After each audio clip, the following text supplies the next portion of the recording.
Since the dawn of time, the importance of one question has outweighed all others. What's for dinner?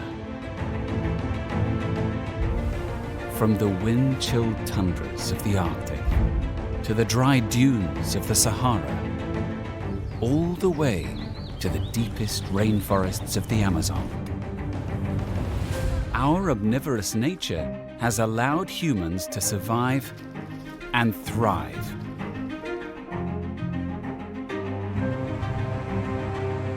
But how did we go from hunting and gathering on the Serengeti to grabbing a snack from the fridge?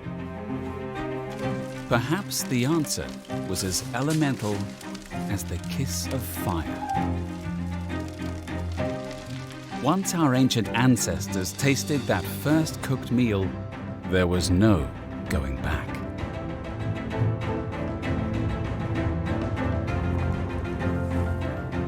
Cooking has driven human evolution, invention, and progress.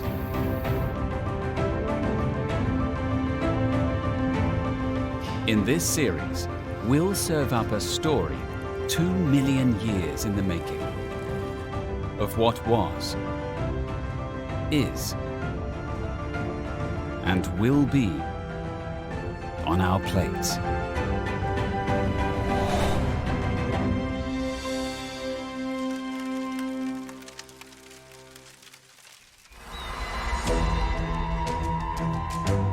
Almost 9 million years ago, our ape-like ancestors began their descent from trees onto the grasslands of the African savanna.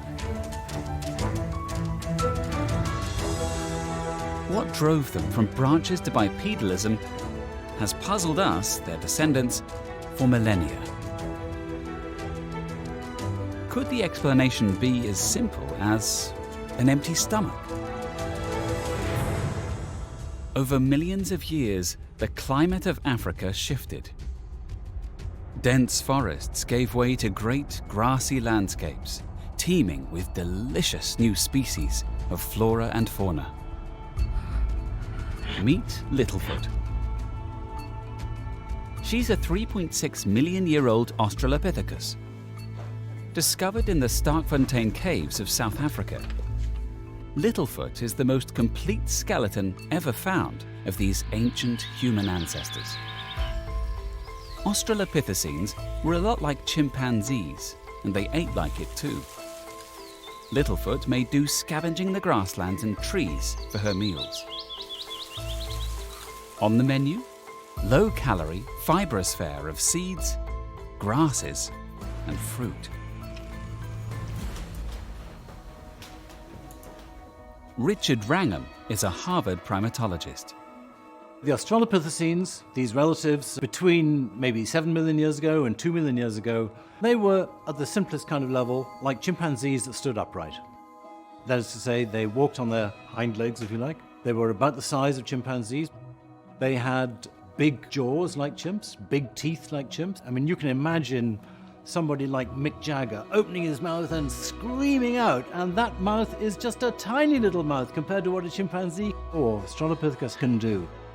They need big teeth to mash this low-quality, high-fiber food. They need a big mouth to put it all into. To get there something like 2,000 calories a day, they have to spend about 6 hours a day just chewing, literally just moving their jaws up and down, processing this bulky, low-energy food. So it's a lot of work. To digest the hard vegetation, Littlefoot had a longer large intestine and colon. Here, her intestinal microbes ferment and break down the food to release a little hard-earned nutrition. But humans today don't have to work so hard. When we compare ourselves with our closest relatives, then what we see is that everything about our digestive system is reduced. It is diminutive. So we have small mouth, we have small teeth, we have small guts. This all reflects the fact that we have a very high quality diet with a lot of nutrients per mouthful. While we might struggle to see the resemblance between Littlefoot and ourselves, The next stage of our evolution became distinctly more human. Around 2 million years ago, that's when you get for the first time the emergence of the full genus Homo, Homo erectus. The bones are a little bit heavier, they've got rather big, broad faces with big brow ridges, so they definitely look kind of primitive compared to us, but nevertheless, they were human. What ignited our bodies to evolve so drastically? We cannot understand humans as evolving into this species that was eating and committed to very highly digestible food without them using fire. Lightning strikes, raging forest fires, volcanic eruptions. These fiery forces of nature must have been terrifying for our ancient ancestors, like Littlefoot. But these dangerous phenomena also yielded great bounty for daring foragers. Scavengers discovered that tough tubers and the flesh of animals tasted far better when they'd been touched by fire. Once you have fire, everything changes. So, when did we harness this power? Archaeology and geoarchaeology is important in trying to solve this big mystery, which is how we became human. Dr. Francesco Berna and his colleagues have discovered enlightening evidence of humanity's early relationship with fire in the deep recesses of South Africa's Wonderwerk cave. We're showing that this intimate relationship between human and fire is directly documented starting 1.7 million years ago. The peculiarity and the magnificence of this cave is that it contains evidence of humans being in there since the origin of humanity. It is an archaeological phenomenon because it has a sequence of human occupation which sees us through our evolution as a species from Homo erectus into modern humans as Homo sapiens.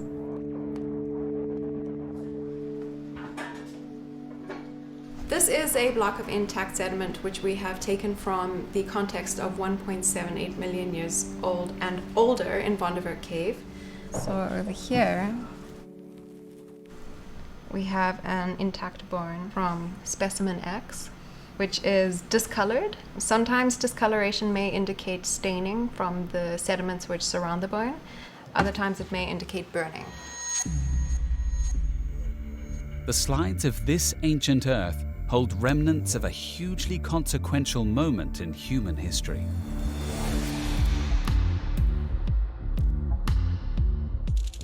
There's a long particle here. It shows the characteristic of being wood ash.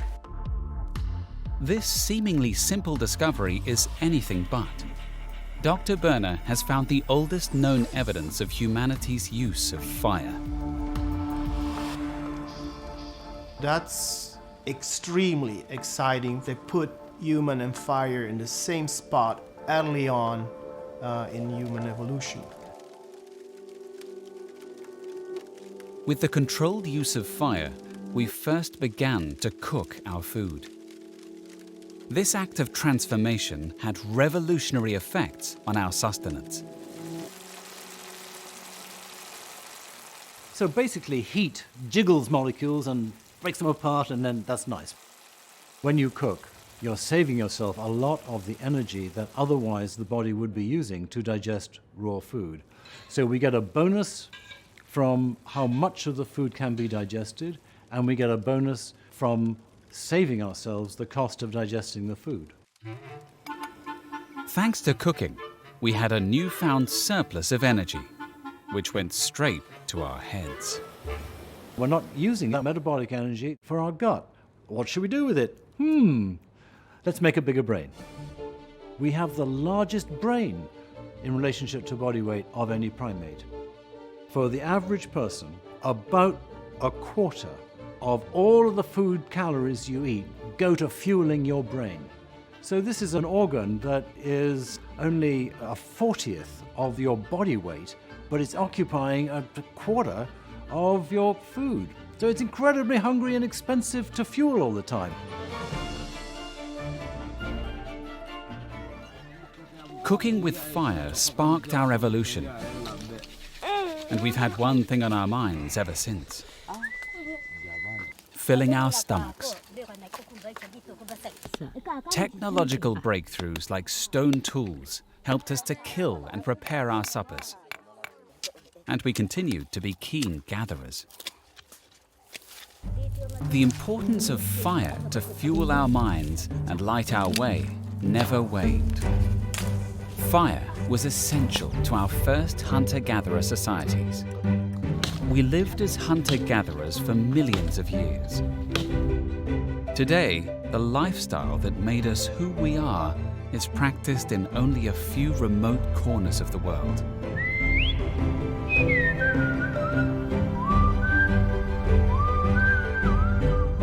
In Tanzania, near Olduvai Gorge, the cradle of humankind, lives one of the last remaining hunter-gatherer societies, the Hadzabe. Tamaduni yetu sisi ni muhimu kwa sababu kwanza ni jamii ambayo tunaishi tofauti kabisa na jamii zingine, kwa sababu sisi tunaishi kulingana na mazingira. Their lifestyle and diet gives the world an important insight into our human history. Hadzabe wanaishi kwa kutegemea maisha ya porini, ambao pia tunategemea zaidi ardhi. Kama mazingira hakuna, pia maisha ya Hadzabe hakuna.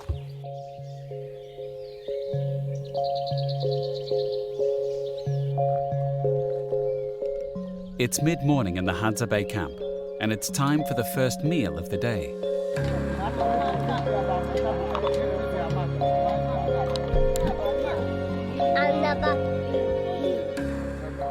A group of men and women head out to the nearest baobab tree. These baobabs can be thousands of years old, supplying delicious fruit to generations of Hadzabe.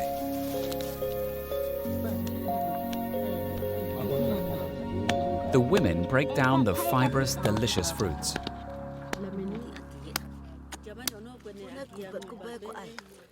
The baobab fruit is the staple of the Hadzabe diet, packed with vitamins, fat, and fiber. The high levels of vitamin C provide an unexpected citrus tang. Kongarobi berries are refreshing and slightly sweet, and they happen to pack 20 times the fiber of your average farmed berry. The Hadzabe see food wherever they look in their native land. They eat an amazing variety of almost 600 plant and animal species. With their bountiful diet, they eat around 100 grams of fiber a day, 10 times more than the average American. This nourishment provides the Hadzabe men with the energy they need for hunting. They're hoping to track a few dik-dik or kudu.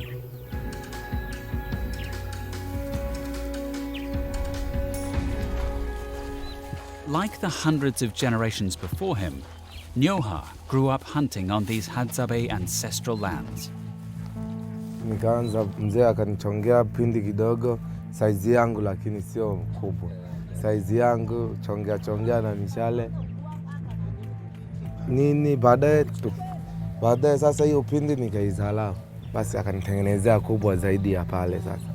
Na mimi pale nimefutuka kidogo sasa niko saizi hii. It takes years of training and incredible strength to hunt with one of these weapons. The Hadzabe must observe and study their environment. And hunting teaches a great lesson: patience. Nyoha finally has something in his sights: a pembe, or rock rabbit.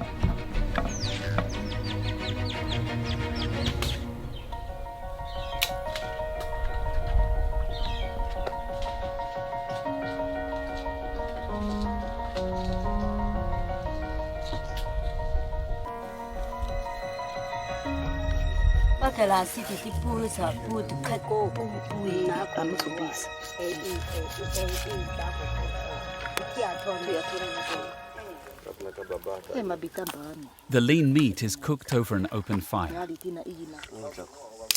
In the life of a hunter-gatherer, meat is only a small part of the diet, and only after a successful hunt. Most of their nutrition and calories come from tubers, berries, vegetation, and when it's in season, a Hadzabe favorite, honey. Nyoha is listening intently for the song of the Tico Rico bird, or the honey guide. The Hadzabe have developed a language with these birds, and the two species enjoy a deep and mutually beneficial relationship.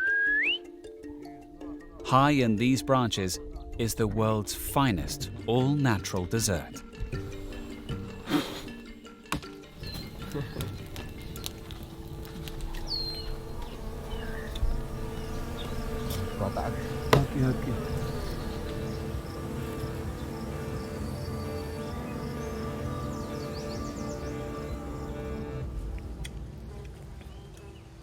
This sweet snack is one of the most energy-dense foods found in nature. Full of fat, protein, and sugar. The Hadzabe diet is seasonal and deeply entwined with the environment. The lives of the Hadzabe give us a glimpse into how our ancient ancestors ate.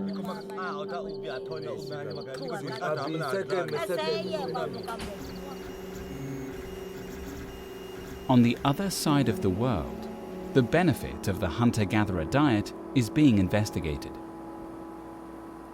A lot of what we've learned from hunter-gatherer diets is a window into how our ancestors ate for most of our evolutionary history. It was a high-fiber diet. They definitely had treats like meat and honey, but those things were rare, and their diet was heavily, heavily based on plants. They eat the things that are seasonally available. That's important to maintain our microbial ecosystem. Doctors Erica and Justin Sonnenberg and their colleagues have been studying the effects of the hunter-gatherer diet on the human microbiome. Our specialty is studying the gut microbiome, this complex community of microbes that lives in our gut. We're interested in how the collection of microbes that inhabit our gut influences everything from our immune status to our metabolism to even our moods and behavior through our central nervous system. Study of the human microbiome is often concerned with the way in which this mini ecosystem can affect human health. One of the questions that our lab is interested in addressing is, what is a healthy microbiome? In traditional populations, people that live like our ancestors did hundreds of thousands of years ago, hunting and gathering for food, we see a huge increase in diversity, so many more types of species in their gut than are living in the Western gut. The Hadzabe have among the most diverse human guts on the planet, with almost double the amount of fungi and flora of those living on a Western diet. What we're realizing now is that the Western microbiome associated with industrialized societies, is probably something that deviates wildly from the community that we evolved with, and may be a community that's actually predisposing us to some of our most common and serious diseases. These are things like heart disease, a lot of autoimmune diseases, things like allergies and asthma, inflammatory bowel diseases, cancers, and most of these are diseases that we just don't see in the Hadza. Learning from the Hadzabe and making the effort to improve our gut health by rewilding our diet may be a key ingredient in fighting some of the industrial world's most deadly chronic diseases. The diversity of the Hadzabe diet comes from their connection to the environment and a way of life that has endured the ages.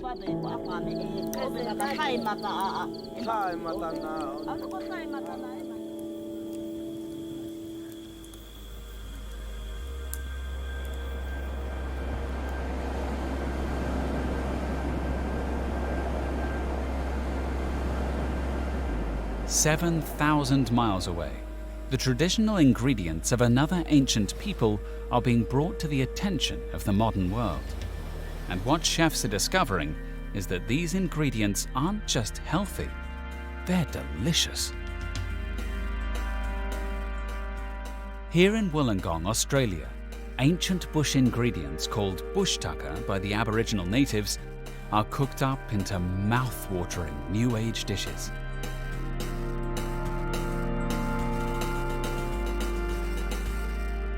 So we do Australian cuisine using local produce, but also using inspiration from our local surroundings. We use native ingredients, things like native fruits, there's some native game birds, things like wallaby, kangaroo, herbs and spices. There's just some amazing, unique ingredients in Australia at the moment. One of the desserts that's on our menu is the Australian fruit tart. Most of these fruits might seem somewhat difficult to work with, but we've found ways in which we can apply them. Chefs Tom and Simon are trying to create and inspire a truly unique Australian cuisine. You can do whatever you want, which makes it really exciting, and there's no boundaries. What we're trying to push is the use of these native ingredients, acknowledging the culture, acknowledging the history, and putting it into modern dishes.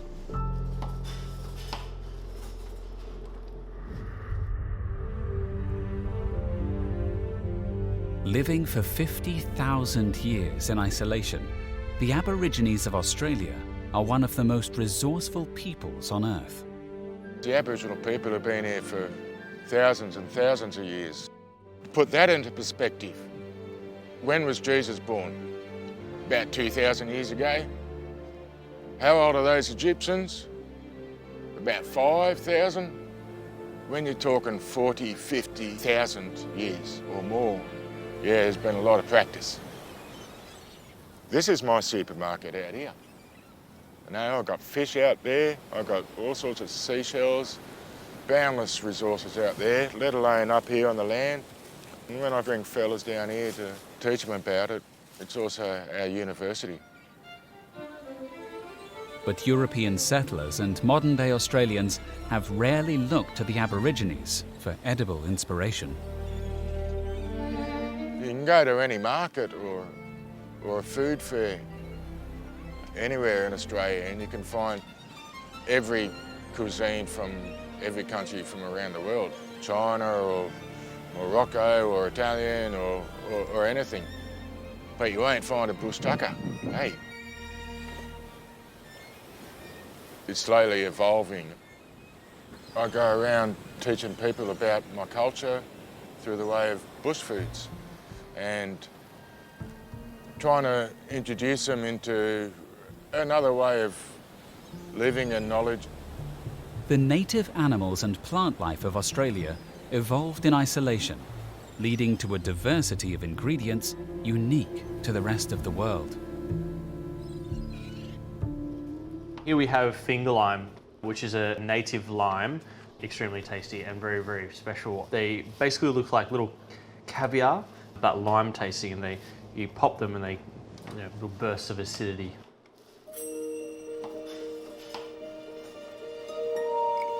One thing about native ingredients is we need to have the understanding that it's a reflection of Australia and a reflection of our environment and our weather especially.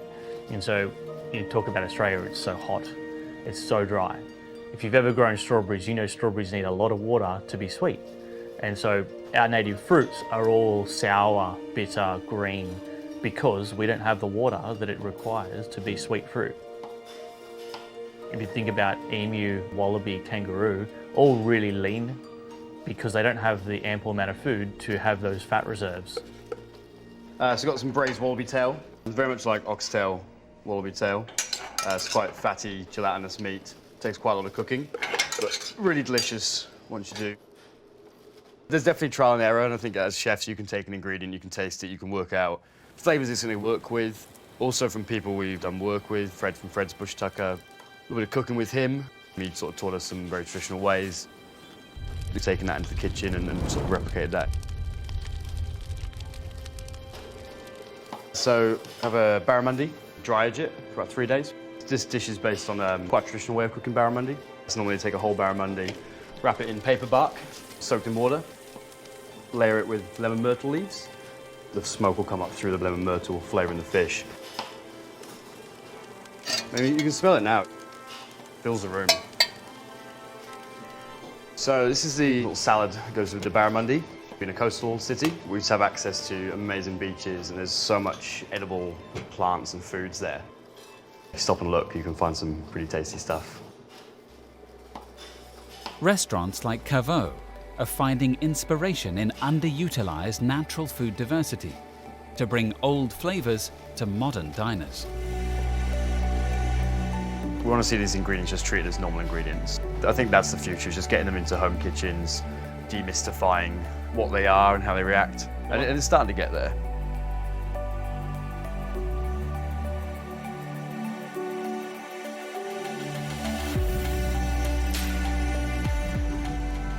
The importance of this food revival goes beyond mere tastes and flavors. Look, a lot of our elders are dying these days. If we don't do something about our Aboriginal culture now, through food, through tourism, through art, we're going to lose it. The Aboriginal people are just going to lose their knowledge. And you've got to share your knowledge to keep it, really. So that's part of my role. I feel to try and impart some of the knowledge that I have to the younger generation and the general public.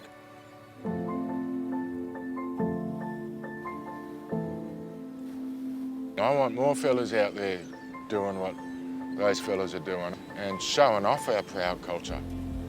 All the ingredients are here in our backyard. The diversity inherent in reintroducing these foods to our diets is in sharp contrast to how most of us eat today, to our own detriment.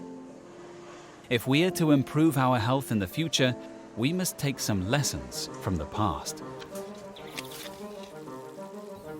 No matter who you are or what you eat, cooking deserves its place as one of the great revolutionary innovations of history. I believe that humans became human when an ape learned to cook. So truly, it is impossible to imagine humans as a species without fire. Fire is what made us. Fire is the creator of the human species. We are the creatures of the flame. The campfires of our ancestors have become the restaurants and kitchens of today. Cooking has moved on from food touched by fire to culinary works of art. We fry, roast, boil, and bake. Cooking changed our bodies, our brain, and ignited a cognitive revolution in human beings. This would lead to an equally consequential period in human history, the agricultural revolution. This epic event turned our hunter-gatherer lifestyle on its head and introduced a plethora of new plant and animal species to our diets. And it all led to one of the greatest inventions in culinary history, the taco.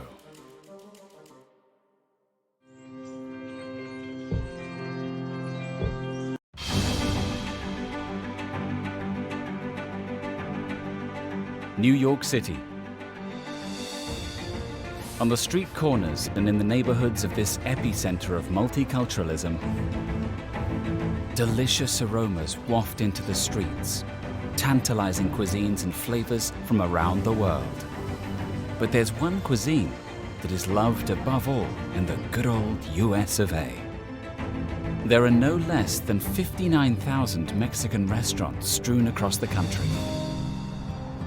And in a quiet corner of Brooklyn, there is something special.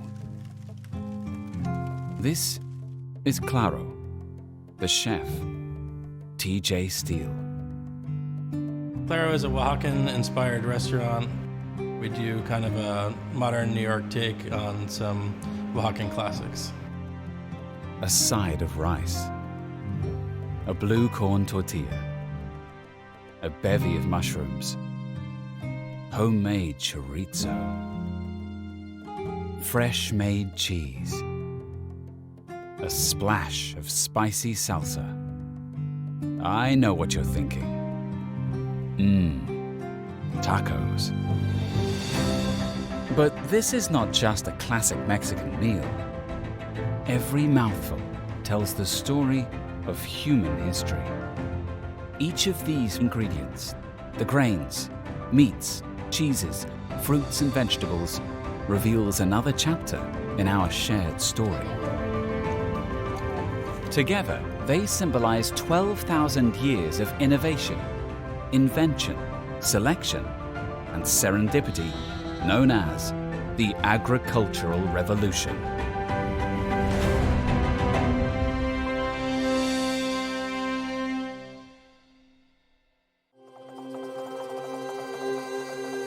For the vast majority of human existence, we were nomads. In pursuit of the next meal, our ancient ancestors roamed the earth, seeking ample game and bountiful flora. We harnessed the power of fire to cook our meals.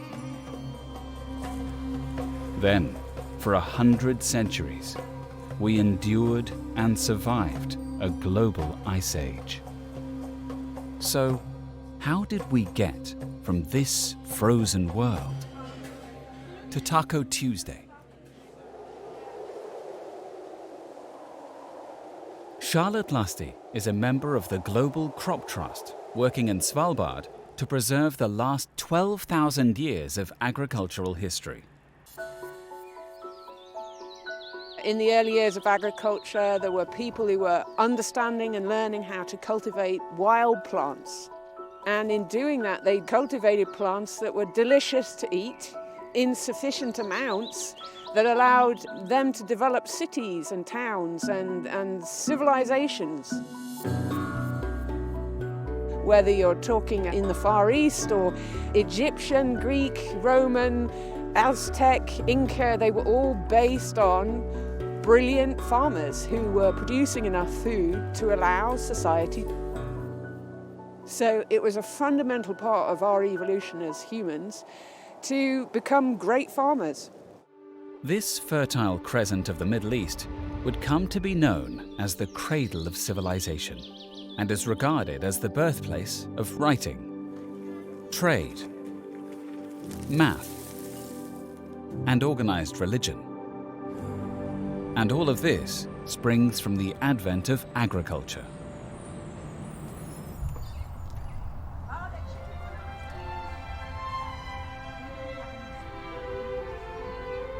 The success of farming meant we finally had a reason to stop our perennial wanderings and begin to settle down and try to make an honest species of ourselves. As a society becomes totally dependent on agriculture, that really does change the game. Agriculture is a tremendous blessing in the sense that it enables societies to produce a lot more food and therefore to sustain a lot more population. Where it had taken 5,000 acres to support each member of a hunter-gatherer community, the same amount of land could feed 5,000 people in an agrarian society. Agriculture provided us with a surplus of grains, vegetables, and livestock. And the population of the planet went from 5 million people 10,000 years ago to more than 7 billion today. Agriculture also makes possible a wider range of specialized activities. That's something you couldn't have had, and you can't have in a pre-agrarian or non-agrarian society. People did not have to be directly involved in producing food. Instead, they could become craftsmen, artists, religious leaders, or chefs.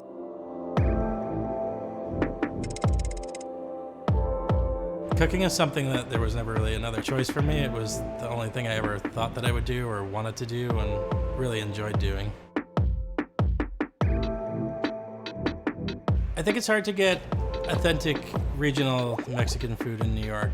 Even in the States in general, I think people kind of clump all of Mexico's greatest hits into one.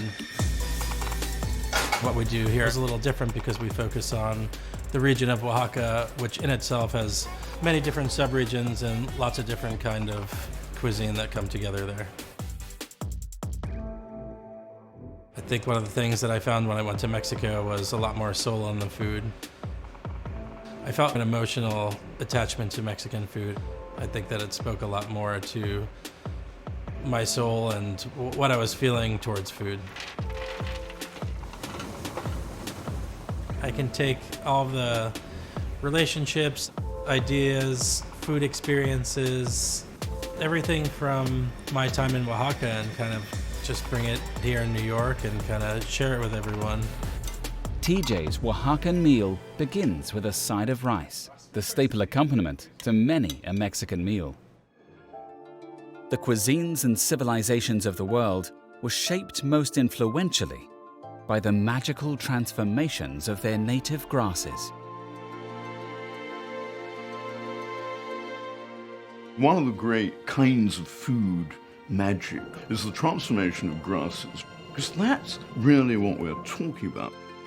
Of the great staples of the world, wheat, maize, barley, rice, all the other food sources that started as wild grasses and which humans turned into edible food and drink by cultivation, by selecting, by breeding, and have consumed now for thousands of years.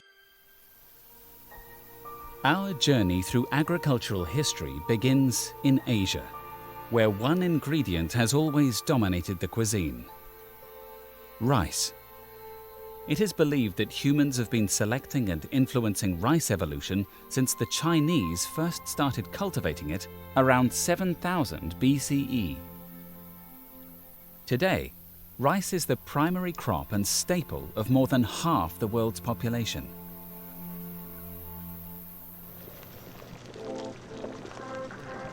While rice is our side dish, for many, rice is at the heart of every meal. I knew that was gonna happen. Hey, what's up? I'm JJ Johnson, and I love to cook rice. If I had to define culture through food, I would say culture is rice. It's really at the center of the table regardless where you go in the world. Rice is the common ingredient, and then you develop that flavor profile how you want it to be, based off who you are, where you're from in the world. I'm all about the mother grains of the world. There's all these rices that fuel the world, that have like all these amazing stories to it that everybody forgot about. Despite its enduring popularity, today rice is nowhere near as varied as it once was. Most supermarkets are limited to white rice, brown rice, long grain, short grain, jasmine, and that's about it. But rice is infinitely more diverse than that. We have over 100,000 distinct varieties of rice. That would be the highest diversity of any of the plant kingdom, and almost no one gets to experience it. If you're into flavor, like I am, the more diversity, the better.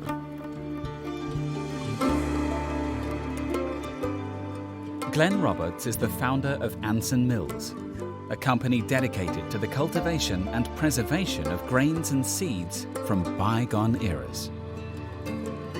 From the black tribute rice used to pay taxes to Chinese emperors, all the way to the grandfather of long rice in the Americas, Carolina Gold. We are first and foremost rice people. What I have here, this is a ton of Carolina Gold rice seed, and this is our production rice and our main thing that we do. Bottom line is extraordinary rice. One of the most beautiful foods you can imagine. We have lots of different rices. We only grow heirloom grains. All of our plants are from eras all the way back to the dawn of civilization. One of the grains we work with is 22,000 years old, supposedly on carbon dating. Those foods are spectacular, and part of what we've been doing is trying to bring them back. It's hard work and it's really exacting work, but it's also very, very rewarding. Glenn has spent the last 2 decades working with scientists to bring heirloom and ancient grains back to our dinner tables. There's a big cognition now in modern times of the fact that heirlooms are important. Because in old crops, landrace and heirloom crops, flavor equals nutrition. So you're looking for the highest flavor.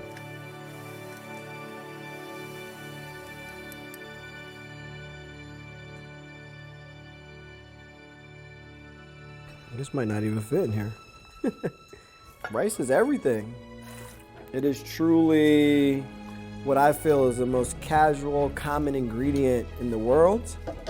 And I think since it's so casual, we all forget that it really fuels our soul. At the end of the day, it doesn't matter if you're a king, a president, a maid, a chef, rice is just something that we all know. This beautifully engineered grain of grass remains the staple of dinners around the world. On to the main course. Today we're going to be cooking some mamelas on the kamal. The base of our historic meal, the tortilla, is made of another grass, which has towered in importance throughout Central American history. Maize or corn. One of the first things that I noticed getting to Oaxaca was the quality of the corn and the masa. Even just a tortilla is like super satisfying. It's kind of how people would talk about like a great French baguette or a croissant or something. You're like, wow, if you haven't had that corn before, I don't know that you've ever had the proper experience with that tortilla. Maize was the foundation of the great empires of Central America, including the Aztecs of Mexico and the Inca of Peru. The oldest remains left from a meal of maize were found in the Tehuacan Valley of Mexico. The tiny ears had been gnawed on over 5,000 years ago. When farmers took wild plants and developed things that they could eat in large quantities, they had to leave behind certain aspects of the wild species that weren't so helpful. So they had to keep selecting plants until they had what was useful to them. It's a similar thing that's happened in human evolution, because human diversity is not very great. And what is absolutely astounding is there's probably more genetic diversity in a field of traditional maize varieties than there is in the entire human race.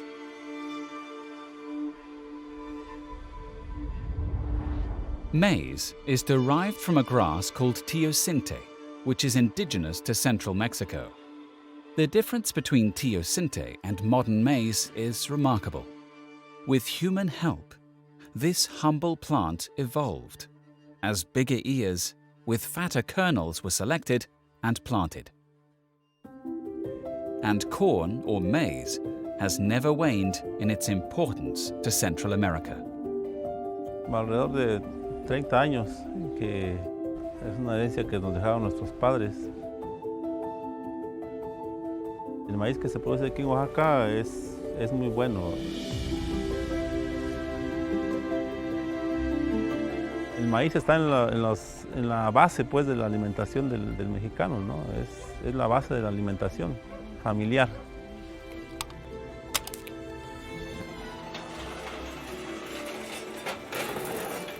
Entonces pues tiene miles de años que pues, se sigue produciendo maíz como la base alimentaria de los mexicanos.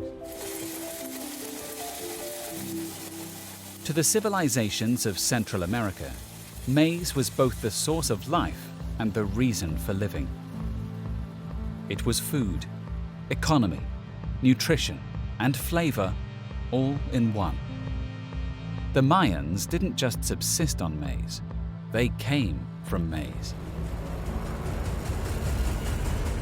The Aztecs and their gods exchanged their most precious possessions, human hearts, for the heart of corn.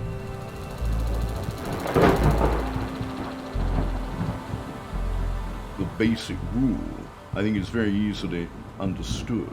The food which feeds you most, so that becomes your God. That's the food that you have to acknowledge, that you have to be grateful to.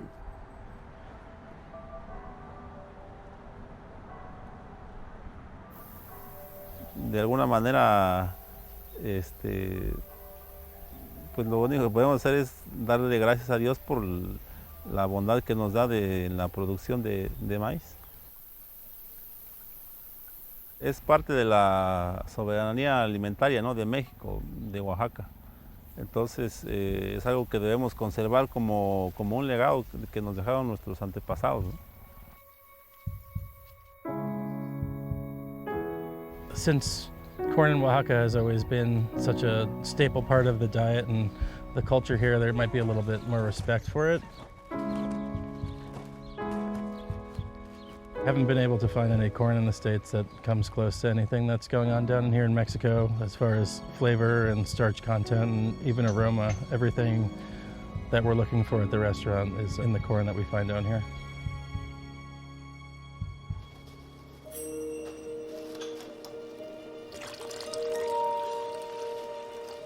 The ancient practice of soaking and boiling corn with white lime releases amino acids and vitamin B and makes it easier to grind.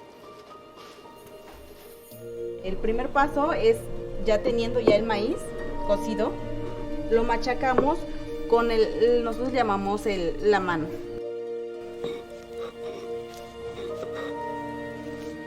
This difficult process is necessary in the quest for the building block of every great Mexican meal, masa. And from masa, the tortilla. Es pesado porque sí necesita mucha fuerza para poder llegar a tener ya la masa. TJ is making a thick and hearty mamela. But for the common taco, the tortilla is king. And in a year, the average Mexican consumes around 185 pounds of them.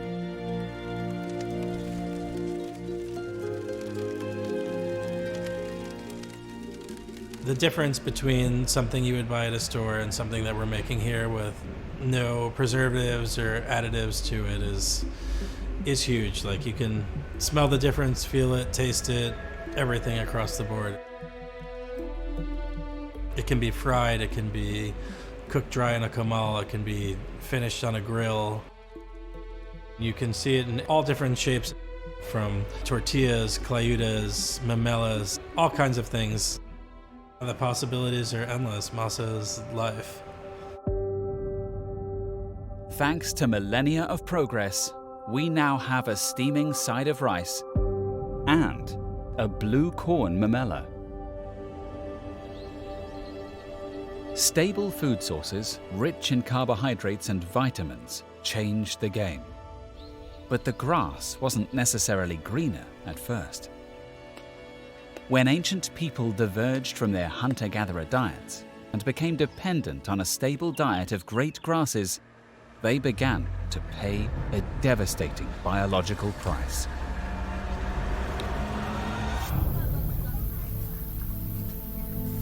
I mean, there's no progress without a kickback from fate. I mean, that's life, right? And in the case of agriculture, in every early case of a society, it made them dependent on a single staple or a very limited range of staples. They were more rickety, they were shorter, they were feebler than their Paleolithic predecessors who had relied on wild food. The fossil record reveals that humans' nutritional health declined as a direct result of this homogenized diet. Eating only grains every day gave early farmers cavities and periodontal disease, conditions rarely found in hunter-gatherers. Despite the challenges, people didn't want to give up their new lifestyle. The diets of early farm dwellers diversified as the art of cultivation and domestication was honed. Grains were not agriculture's only gift. As we settled, hunters became herders. Herd animals like cows, goats, sheep, pigs, horses, and camels provided easy access to protein through meat. Not only are people using these animals for food, they're creating new species by selecting from the wild varieties, keeping them together in one place, breeding from them, producing ever bigger specimens for more food, more nutritional value. And that's what changes the pattern of evolution. Humans are beginning to produce species that would not have existed and could not survive without human intervention. Cattle were first domesticated in the early Neolithic period simultaneously in both the Middle East and parts of Eastern Europe.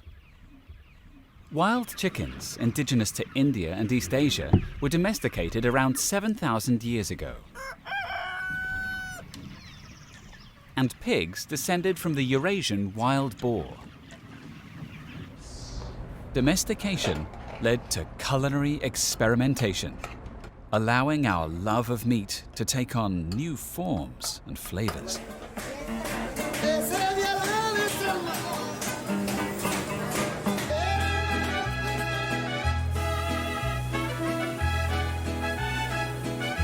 Grilled meat's really popular in Oaxaca. You'll see traveling through the markets and stuff, there'll be a lot of little stands set up that might be a little old lady on the corner grilling up some meat and putting it on top of tortillas.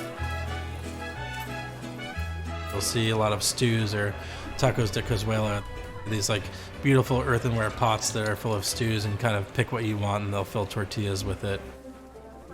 8 piezas. Right now we're looking at some chorizo, a Oaxacan style.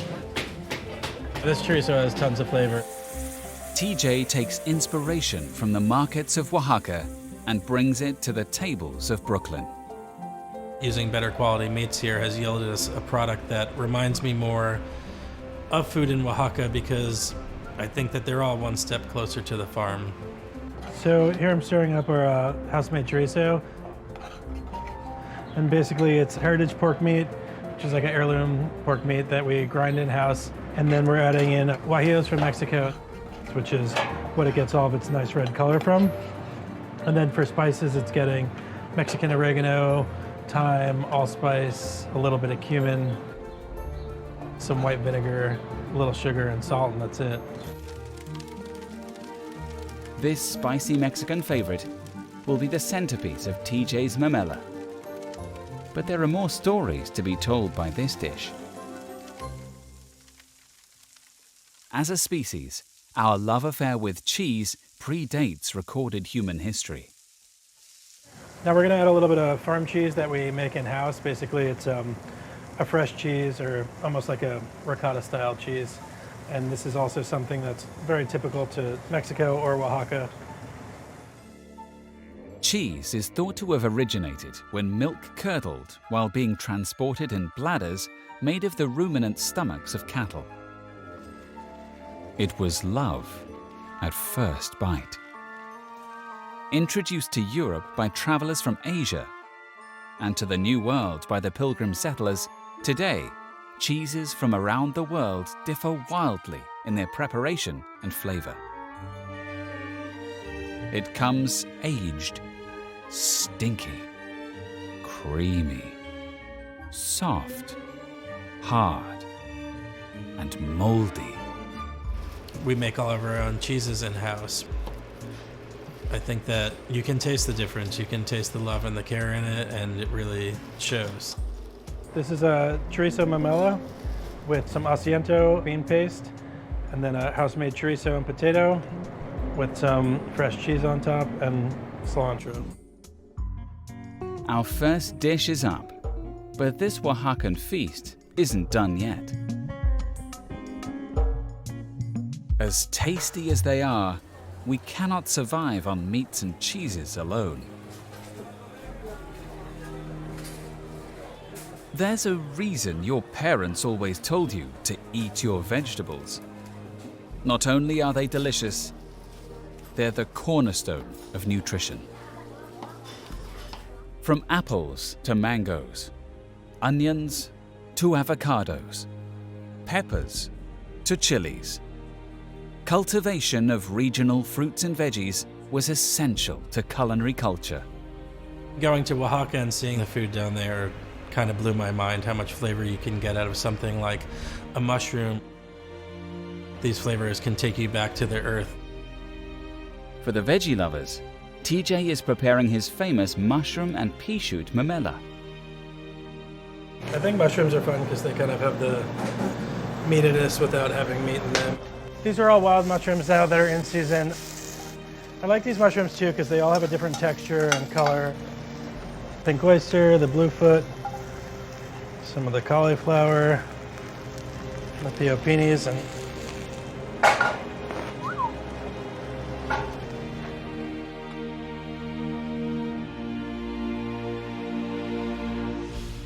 And it wouldn't be complete without the spicy crowning glory, salsa. All these different vegetables come together as one. It's always a balance of sweet, salty, savory, acidic. Really can bring a dish together.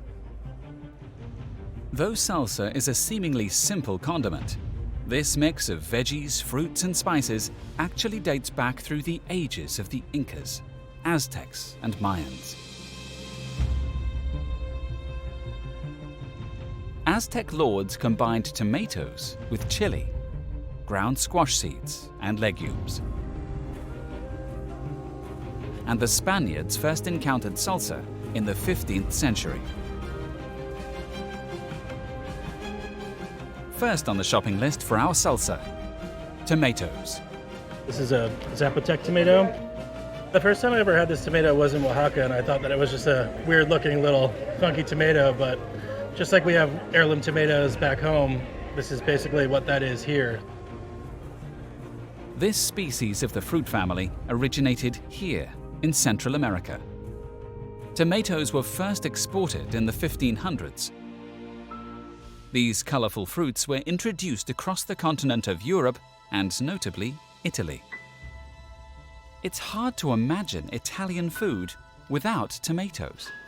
But they didn't become a staple of the cuisine until around 1880 with the invention of the margherita pizza in Naples. This heirloom tomato will be the base. The next ingredient for our salsa, onions. These are knob onions, or in the States we call them spring onions, but basically it's like an onion before it develops. It's like harder skin on the outside, so it's much sweeter and has a lighter flavor, I guess, and they're really good to like cook on the grill and serve on the side of some tacos, or I like to just kind of munch them on their own once they're grilled. They're really awesome. Onions are rich in vitamin C, mineral salts, and antioxidants. Their beneficial effects were understood as early as the building of the pyramids. Egyptian mummies were even accompanied into the afterlife with stalks of onions wrapped in bandages. Most of the work is done, but a good Oaxacan salsa needs one last, very important thing: a kick. This stand is pretty cool. It's a lot of different herbs and spices and a lot that you would see in traditional Oaxacan food. Some dry oregano and some cumin and allspices also. A stall like this is really cool because you can really smell all the spices and stuff, and I don't know, it kind of takes you back in time if you want to think about like a spice trade or something like that. Piles of cool ingredients. It's awesome.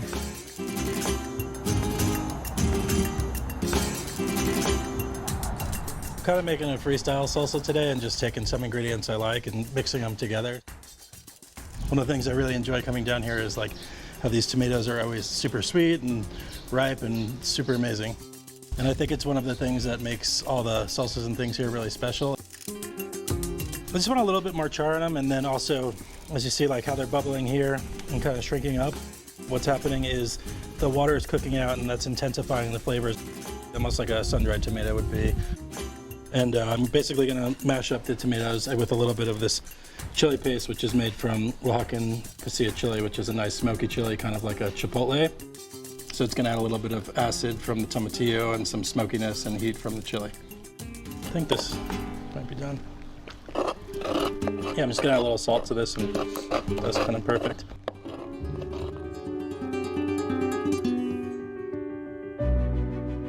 In every little bite, TJ tells a great big story.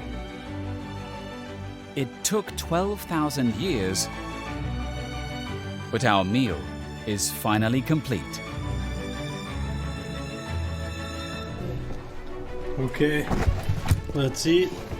Each taco represents the story of agricultural selection, invention, experimentation, and hard work.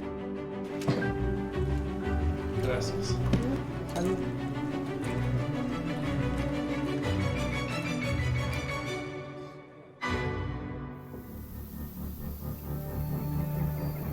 From antiquity to modern day, humans have bent the environment to our will and overseen the evolution and domestication of plants and animals. It was the ingredients provided by agriculture that inspired appreciation of flavors. But what good was producing a surplus of food if it couldn't all be consumed or traded? We needed to preserve or die. And agrarian life taught us another valuable lesson: the alchemy of fermentation and food preservation. Methods that fueled an age of exploration that would change the world forever.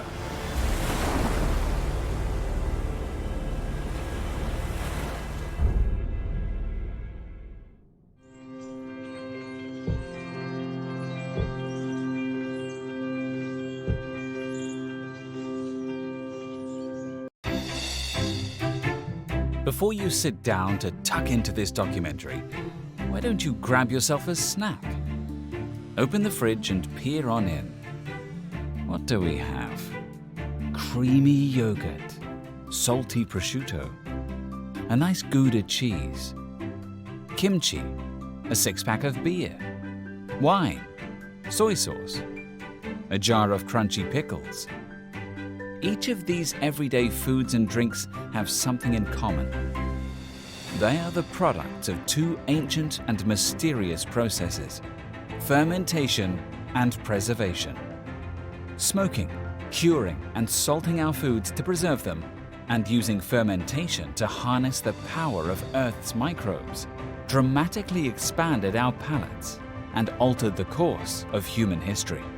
And to think our love of these foods all started in our deep evolutionary past, when we were just a bunch of drunk monkeys.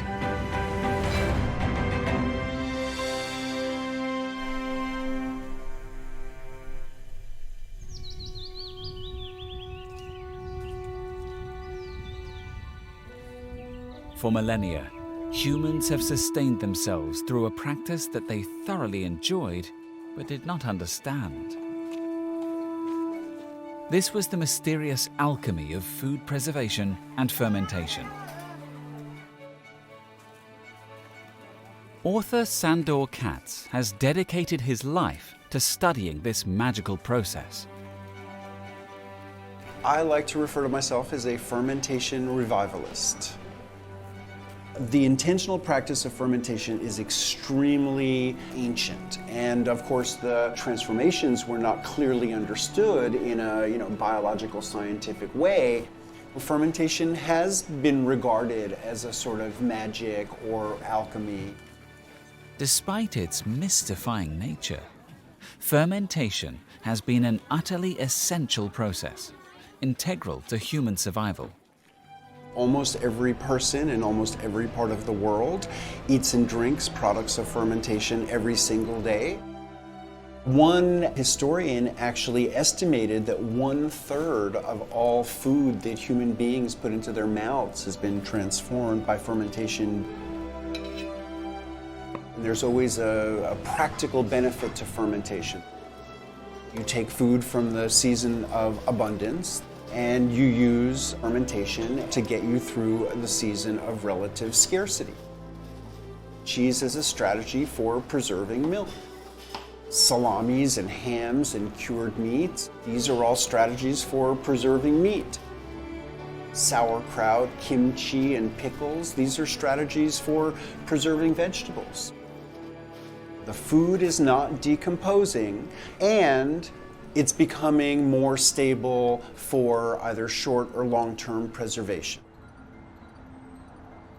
And fermentation is valued across the world for other reasons. Fermentation produces powerful intoxicants, essential nutrients, and an array of strong, alluring flavors. Around the world, you have so many different cultural traditions, and it's part of the culinary landscape pretty much everywhere. And there is no greater example of the cultural significance of fermented foods than a 1,000-year-old favorite of Korea, kimchi. Chef Esther Choi serves her family's fermented recipes at her restaurant Mokbar in Brooklyn, New York.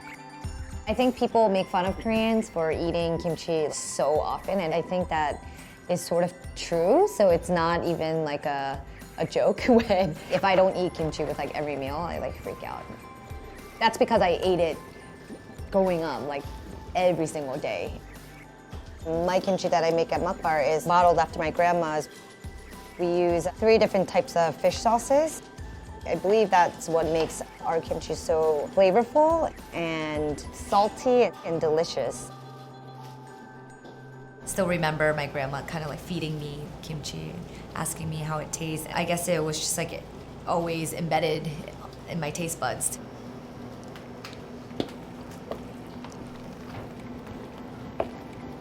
Pretty damn good.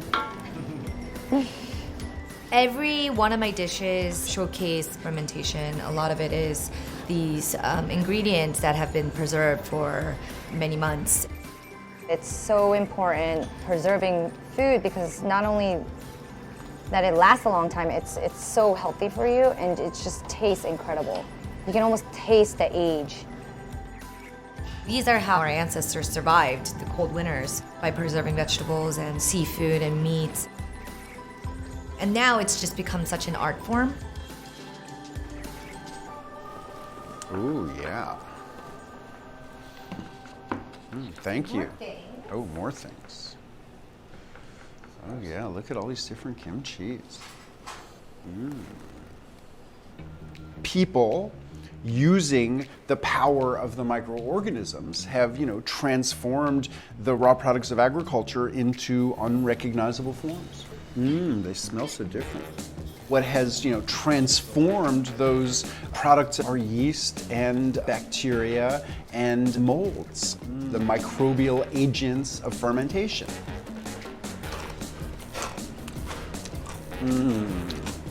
It's spicy, but it builds slowly. Really nice crunchiness. Every chopstick full that I'm eating literally contains millions of individual bacteria. Probably this has as many bacteria as there are people in New York City, possibly many, many more. How did our ancestors, who had no knowledge of the underlying power of microscopic bacteria and fungi, harness this phenomenon? It seems the answer is pure serendipity. We forget that our food's alive. We forget that everything we ever eat has an ecological story. And we forget that most of those stories are totally mysterious. This is evident in the rise of humanity's fluffy, carby obsession that became the pillar of civilization. Bread.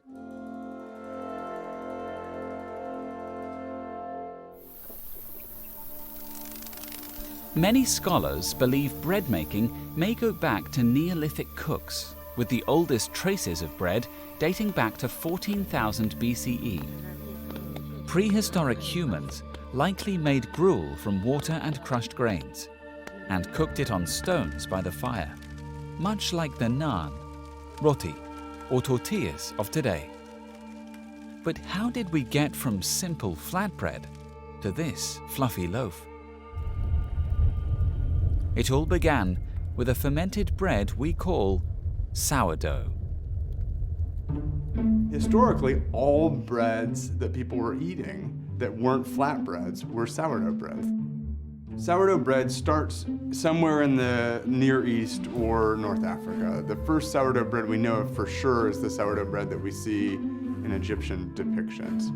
When you look at Egyptian drawings, there's a moment when all the bread goes from being like this to suddenly going to being round. People somehow discovered the art of fermenting flour and water to make a starter. So when you mix water and flour, there are a bunch of microbes that suddenly get access to everything they need to grow. And those bacteria are what make sourdough bread sour. And so it's kind of this whole ecosystem. When wheat is planted, it is sure that whatever may be the setbacks, there will soon be bread. People named their starters, they passed them from grandparent to child to grandchild. Some starters are hundreds of years old. And so there's this great way in which our human stories are embedded in the story of the bread. Ecologist Dr. Rob Dunn launched a worldwide initiative to examine the mysteries behind humanity's oldest and most revered form of bread. He called it the Sourdough Project. So I'm an ecologist. Being an ecologist, a lot of my life focuses on the biology of daily life. And recently it's a lot of bread. I want to know the histories. When you make a starter out of water and flour, where are the microbes that are making that ferment coming from? Where did they come from in the Fertile Crescent when breads were first made? And how do we unpack all of that story? Rob and his team of scientists have collected sourdough samples from bakers around the world.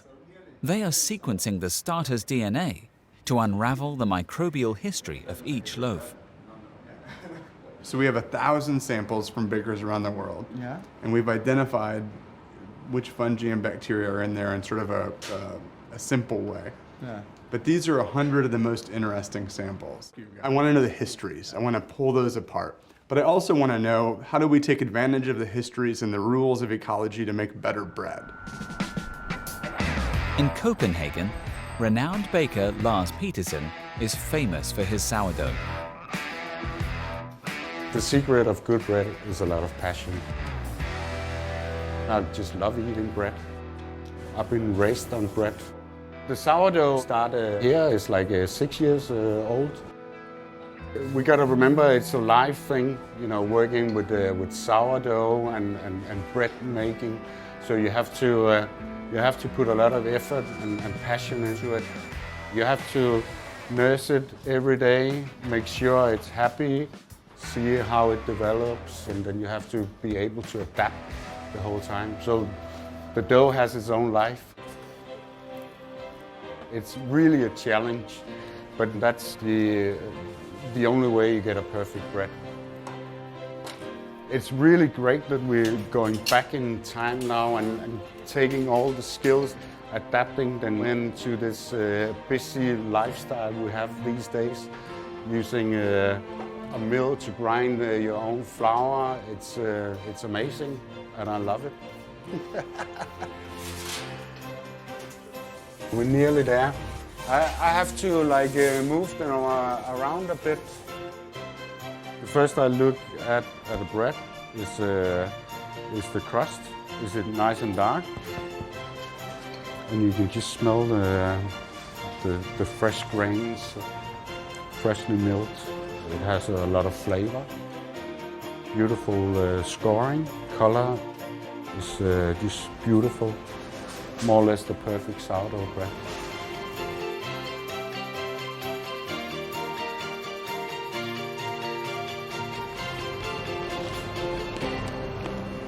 Awesome. Bread making is one of the oldest examples of humans getting microbes to work for us. But this fermented, fluffy delight was not alone. It was perhaps even matched in historical importance by powerful elixirs, like beer and wine.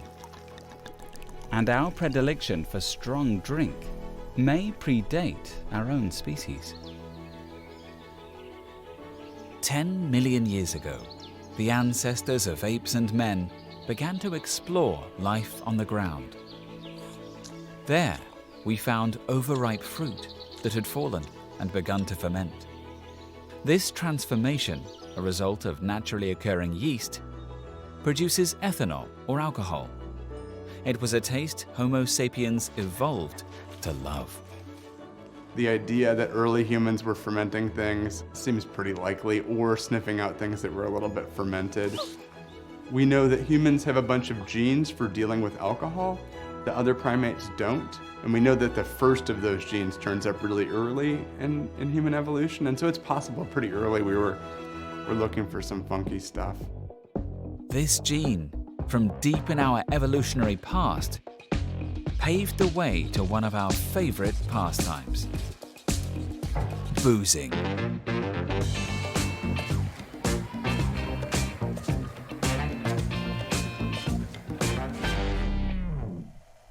Our management of fermentation, I think, probably goes back to the origins of agriculture or just before. So what we're looking at here, we have two different varieties of barley. And barley, I think, is something we don't think about a ton now, but it's one of the first domesticated crops, domesticated in the Zagros Mountains at the edge of Mesopotamia. Early agriculture would enlighten humans to the potential of fermentation. Farmers figured out, if you put this in water with some magical microbes and a few other ingredients, you could make beer. Imagine yourself in a small community, you're making some kind of morning porridge out of barley, and you leave it out too long. And it starts to get a little hoochie. Maybe most people wouldn't then say, like, I'm gonna try it. But someone's crazy uncle did.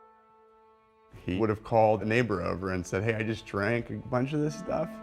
Like, I feel fantastic. And so at some early point, that gruel started to be made intentionally. The desire to produce beer was one of the catalysts of the agricultural revolution. And beer was far from alone as the quencher of our alcoholic thirsts.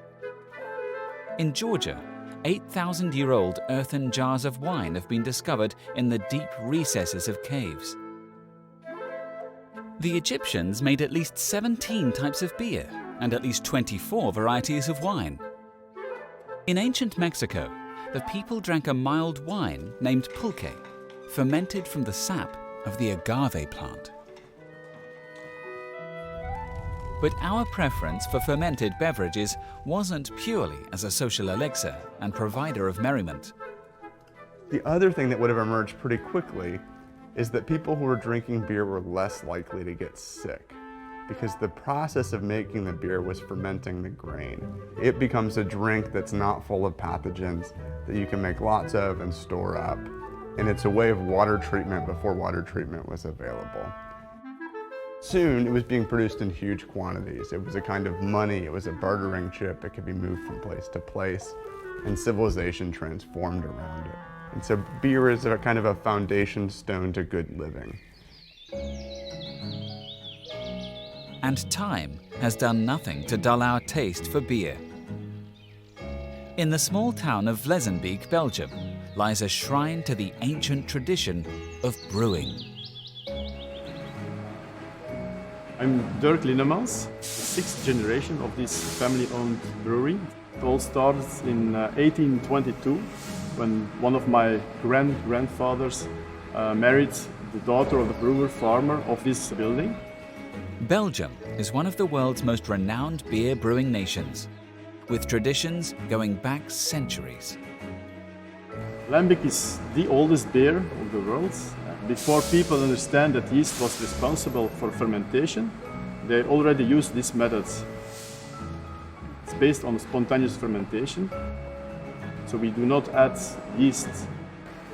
We use, in fact, the nature. We use the air from nature to inoculate sugar-rich extract from the grains in order to ferment the sugar into lambic.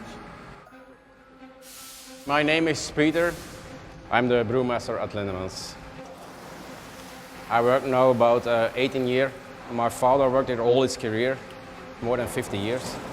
So lambic is in our blood. There's a big difference between a normal brewery and a lambic brewery. In a lambic brewery, every window, every door is open.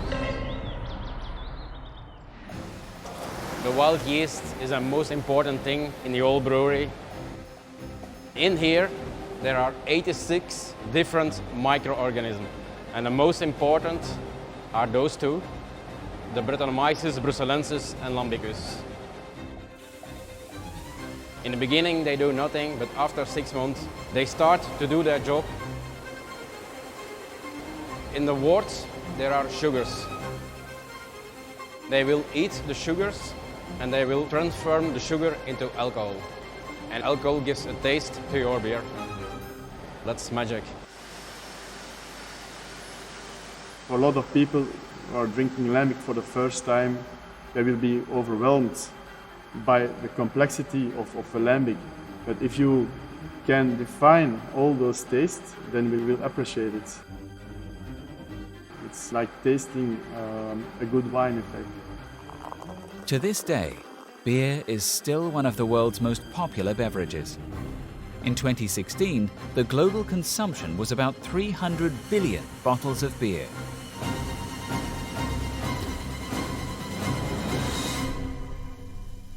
The lambic is such a story.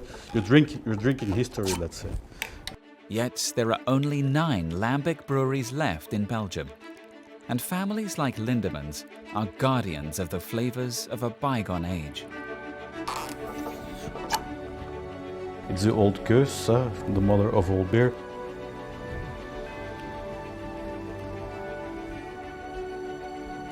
But it's a perfect thirst quencher in the summertime. It's well balanced, the sourness, very sparkling, very refreshing. Cheers. Bread and beer, I think we can kind of think of together. They changed our daily life, right? Because we came to appreciate them, we came to think they're wonderful. And they were all a way of storing food a little bit longer. They were a way of extending our ability to move and carry food with us. Ancient Rome couldn't have been ancient Rome without bread and beer. And so they allowed empire. We could connect a vast civilization with food. And that wasn't possible before. Our harnessing of these invisible microscopic yeasts and bacteria not only transformed our food, it transformed our culture. Since the dawn of agriculture, bread and beer were staples of the human diet. But humans cannot live on carbs alone. Fruits, vegetables, and proteins are needed to survive. And one of humanity's greatest challenges has always been the inevitable decay of the food we caught, collected, or grew. Fermentation is just one way to extend shelf life. There were other, equally important methods of food preservation. Historically, foods have been preserved any one of a number of ways. You can dry food, you can salt it, you can put some sort of an acid on it, and that's pretty well it. In the frozen parts of the world, inhabitants understood that by keeping their food cold, it would last longer. Dry curing with the power of the sun or smoking are the oldest of our traditional methods of preservation, dating back at least 12,000 years. Pickling dates back at least 4,000 years, to people preserving cucumbers in the Tigris Valley. But there was one chemical commodity indispensable for food preservation and flavor: salt. Salt, I think, is best seen as an essential ingredient because it was a preservative. Without it, food would have just spoiled everywhere. Salt was essential for preserving meats. Without salt, you can't make cheese, so you can't preserve milk products. So salt would have been ubiquitous everywhere. Salt was essential. Humans need salt to survive, and our love of this tasty mineral affected the world in greater ways than just our nutrition. It became central to economies as well. Salt was one of the first things that was widely traded because people couldn't live without salt. So salt was used as a currency because you knew that a pound of salt was worth X amount of money. Salt routes crisscrossed the globe, from Morocco to Timbuktu, from Egypt to Greece. Salt traveled and wealth followed. One of the important things to remember about the spice trade is what you're transporting. The advantage of transporting salt, for example, is you can put it on a ship, you can put it on a camel, you can put it on an ox cart, and you can transport it for 6 months, a year, and it doesn't spoil. Consequently, things like salt and silk and jewelry were the first things that could be used in long-distance trade.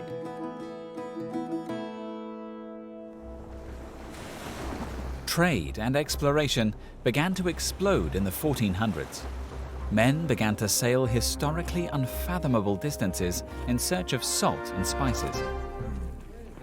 It was this blossoming desire for new flavors that propelled humankind into a new era of culinary expansion and an age of exploration. Award-winning chef J.J. Johnson uses his kitchen to express culinary traditions expanded by the age of exploration. His dishes have been inspired by ingredients and tastes from all over the world. My mom's mom is from Puerto Rico. My dad's mom is from North Carolina. I learned majority of my cooking from my mom's mom, that's Puerto Rican. A lot of those flavors were like cumin, coriander, pink peppercorns, a lot of spices. Things that when you would walk through the kitchen, you would smell it and be like, ooh, what's that? What's cooking? With influences from Ghana, Barbados, Puerto Rico, and Harlem, JJ uses food to tell his story. My philosophy comes from the melting pots of the world. Migration impacts the way people cook. I'm pulling from these hubs of the world, people that have lived together for over hundreds of years and have created this unique cooking style. So the one thing that brought everyone together was the one common language, which is cooking. In this bowl, I have some black bass, some egg whites, chilies, cilantro, ginger, garlic. In my dredge, I have some rice flour, some smoked paprika, and then Jamaican curry. And I'm just gonna get this mixed up really nice. I cook with a lot of spices, and I think that helps bring that melting pot together. It's a huge part of culinary history, and I think people really forget about it.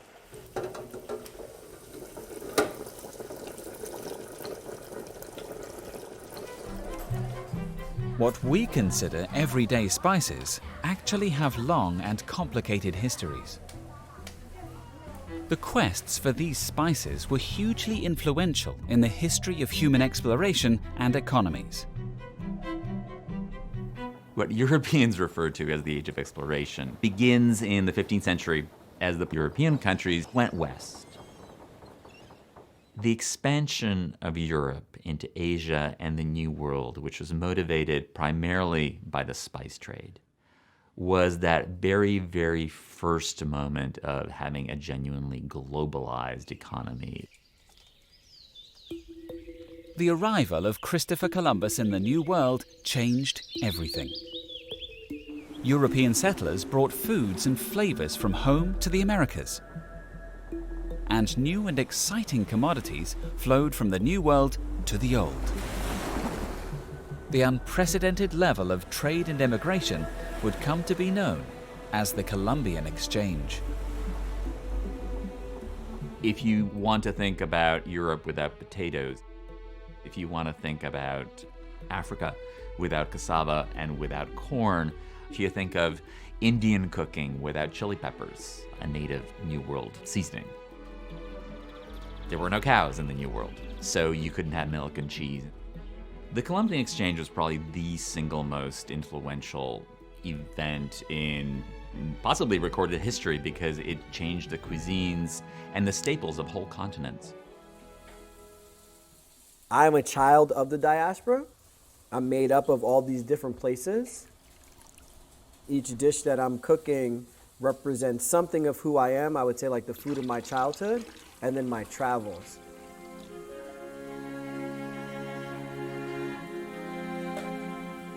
I think when a dish reflects a chef, it tastes better. Cooking to me is tracing the roots. When you're able to pull it all together, it tells a story. These flavors on this dish are from all around the world, but it's right here in New York City. And that's the story that I'm telling on a plate with all the spices and flavors together.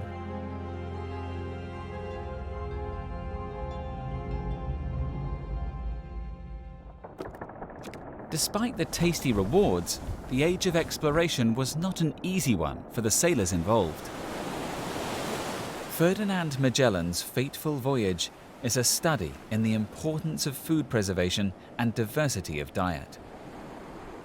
Magellan was a Portuguese sailor who is tasked with finding the line that divides the Spice Islands, and the only way of doing this was to go around the world. The huge demand for spices meant there was the potential for great riches to be won. Explorers and merchants risked their lives in their quest to forge new trade routes. The problem for Magellan and his men was that the techniques of food preservation had not kept up with the advances in navigation. The early voyages were, for particularly the sailors, monstrous. They would be on that ship for months, 3, 4, 6 months. So the inability to preserve food was a huge impediment to the voyages, and so their diets on these ships, particularly the longer ones, would have been horrible. Meal options aboard his 16th century Spanish vessels would have consisted of beer, salted meat, and biscuits. Intrepid sailors were threatened not only by dangerous conditions, but their poor diets. There were nutritional problems, scurvy being the most famous one, when you had a large percentage of the population on board dying of scurvy, of the lack of vitamin C. You had death rates of 20, 30% sometimes. Magellan's journey also saw a tremendous loss of life to malnutrition. Long, difficult trip. Starts out with 5 ships, ends up with 1. They lose almost all of the people, almost all the ships, and Magellan himself. But in the process, they managed to get a nice hold full of cloves, which they're able to sell for more money than the whole voyage cost. It took another 200 years until Captain James Cook found a defense against scurvy. Another gift of fermentation: vitamin C-rich sauerkraut.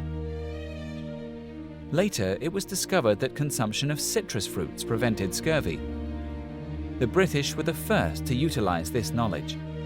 While limes helped to eliminate scurvy in the Navy, it was responsible for a notorious nickname: limey. Trade and exploration forever changed the diet, tastes, and cuisines of the world to what we know today. But age-old problems of spoilage still plague the new ingredients being shipped across the globe. Fermentation and the traditional preservation techniques couldn't keep up with a newly mobile populace.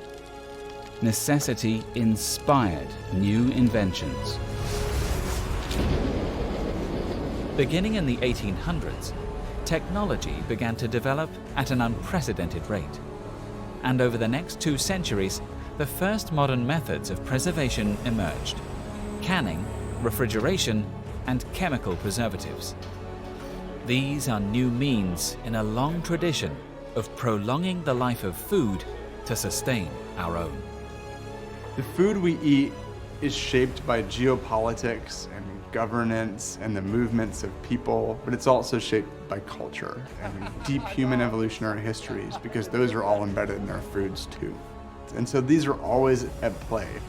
I think that's an exciting thing about food culture today, is that we value culinary traditions more than we did 10 years ago. Bakers and chefs are super into it, and so there's a real opportunity to think better about it. While ancient methods are deeply tied to our history and culture, food has changed more in the last century than in the previous 100, ushering in a new age, the industrialization of food.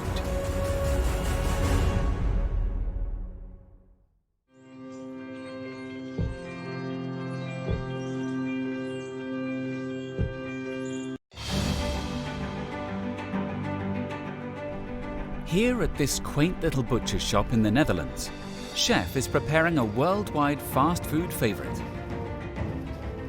Fries, coleslaw, and golden fried chicken nuggets. They're easy to take for granted, but the seemingly humble chicken nugget is anything but. These shape-shifting pieces of salty, fatty, reconstituted deliciousness are an example of everything that industrial food has sought to achieve over the past 200 years. The farms, factories, and processing plants of today produce food like this en masse and distribute it across the world. But this particular nugget holds a secret that may just change the entire system that created it. This is the story of the industry of food.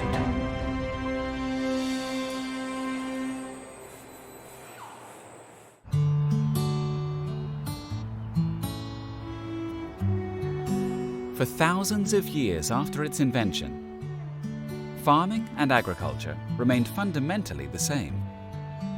Most families lived off their own land, cultivating their own gardens and raising their own livestock. A typical family dinner: homemade bread, preserved vegetables from this year's harvest, freshly slaughtered beef from the farmer over yonder, and potatoes from the root cellar. But the modern world was on its way, and things began to develop at an unprecedented pace. Steamboats and railroads began to speedily transport new foods, fresh, over previously unfathomable distances. Until then, food had to be consumed relatively close to its source. Steam-driven transportation revolutionizes the global distribution of food. These innovations culminated in an event that would become known as the Industrial Revolution. The world and our dinners would never be the same. Industrialization created food for the masses. Industrial food is a food that is relatively inexpensive. It's created to appeal to a very broad range of palates. It's created to last a long time and be easy to ship. In the 200 or so years since the Industrial Revolution spluttered to life, humans have undergone major shifts in diets, demographics, and seen the emerging domination of processed industrial foods. Processed products began to flood the American market as the corporate giants of today took their first steps.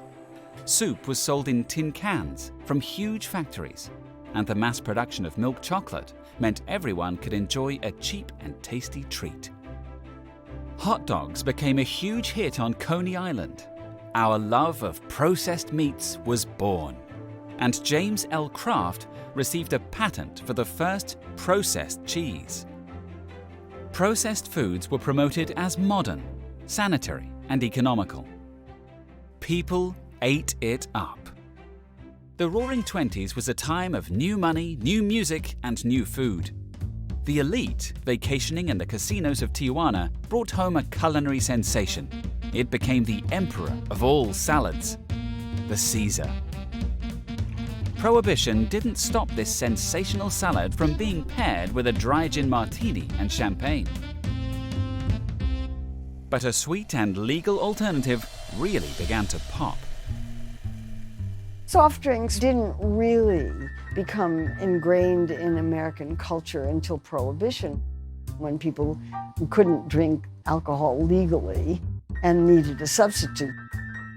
The 1930s were hit by the Great Depression. This was the era of the soup kitchen. Cheap eats defined the decade, and meals like meatloaf and ketchup soup were dinner-time staples. But a world-shattering event was about to alter our food forever. The troops advance, with the river and smoke screen behind them. The 1940s were dominated by World War II and rationing.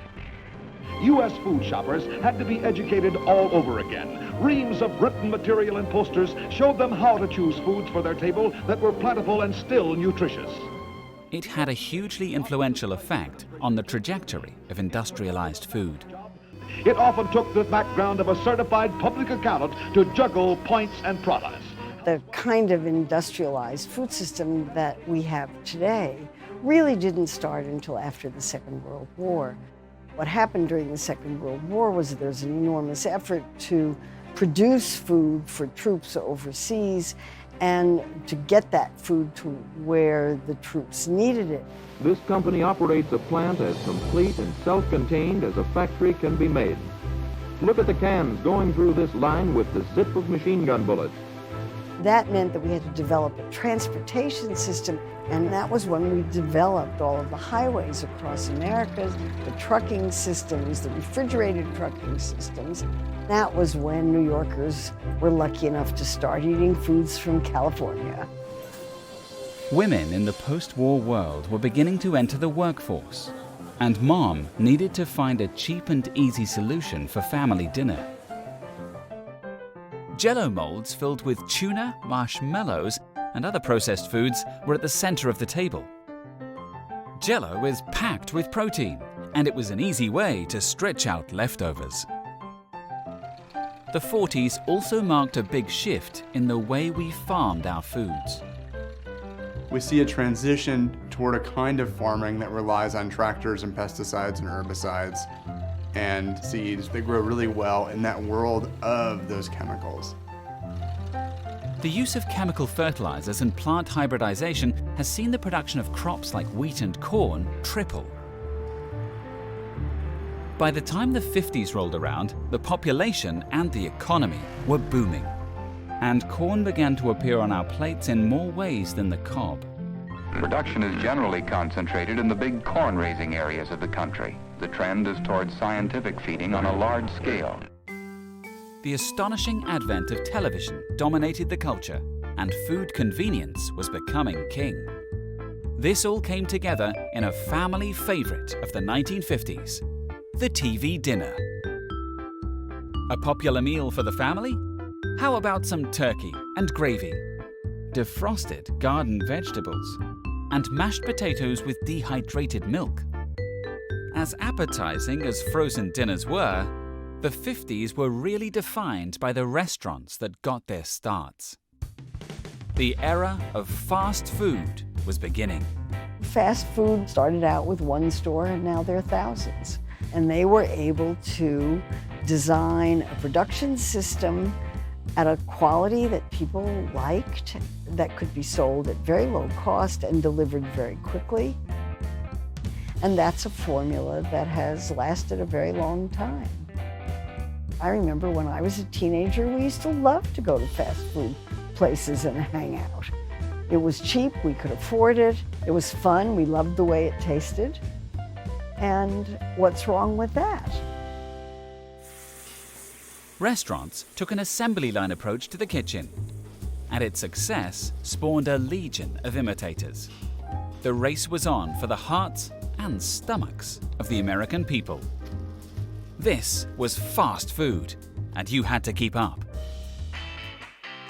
In the 60s, fast food chains continued to expand, and fast food's quest for uniformity and cheapness warped the entire supply chain. The entire food system has consolidated. So there are only a few companies that sell us meat, sell us chicken, sell us sodas, sell us packaged goods. That's just the way America works. You consolidate, you want highly efficient production systems, with the entire purpose of it being to keep the cost of food as low as possible. That means you can afford to eat a lot of it, and we do. In the 1970s, a resistance to big, cheap eats began to take root. With the advent of California cuisine, chefs began to champion organic, local, and fresh foods. The farm-to-table movement had appeared on the scene. But there was no stopping fast food. It became the pinnacle of industrial and processed foods. In its wake, diets, farming, the supply chain, and the lives of animals were changed forever. Meat became cheap. Historically reserved for special occasions, people could now afford to eat meat 3 times a day. But what were the repercussions of this titanic shift? Polyface Farms in Virginia is a holdout from an almost bygone era. So we move them every day to a new spot to mimic the kind of migratory choreography of herbivores throughout history. It's old grazing techniques with very modern technology. This is a perfect blend of old and new. Let me get them moved here before they get discouraged.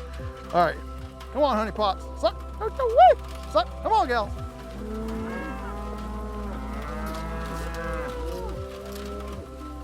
Joel Salatin farms to produce meat. But the lives of these cows is in stark contrast to the fate of bovines in large industrial facilities.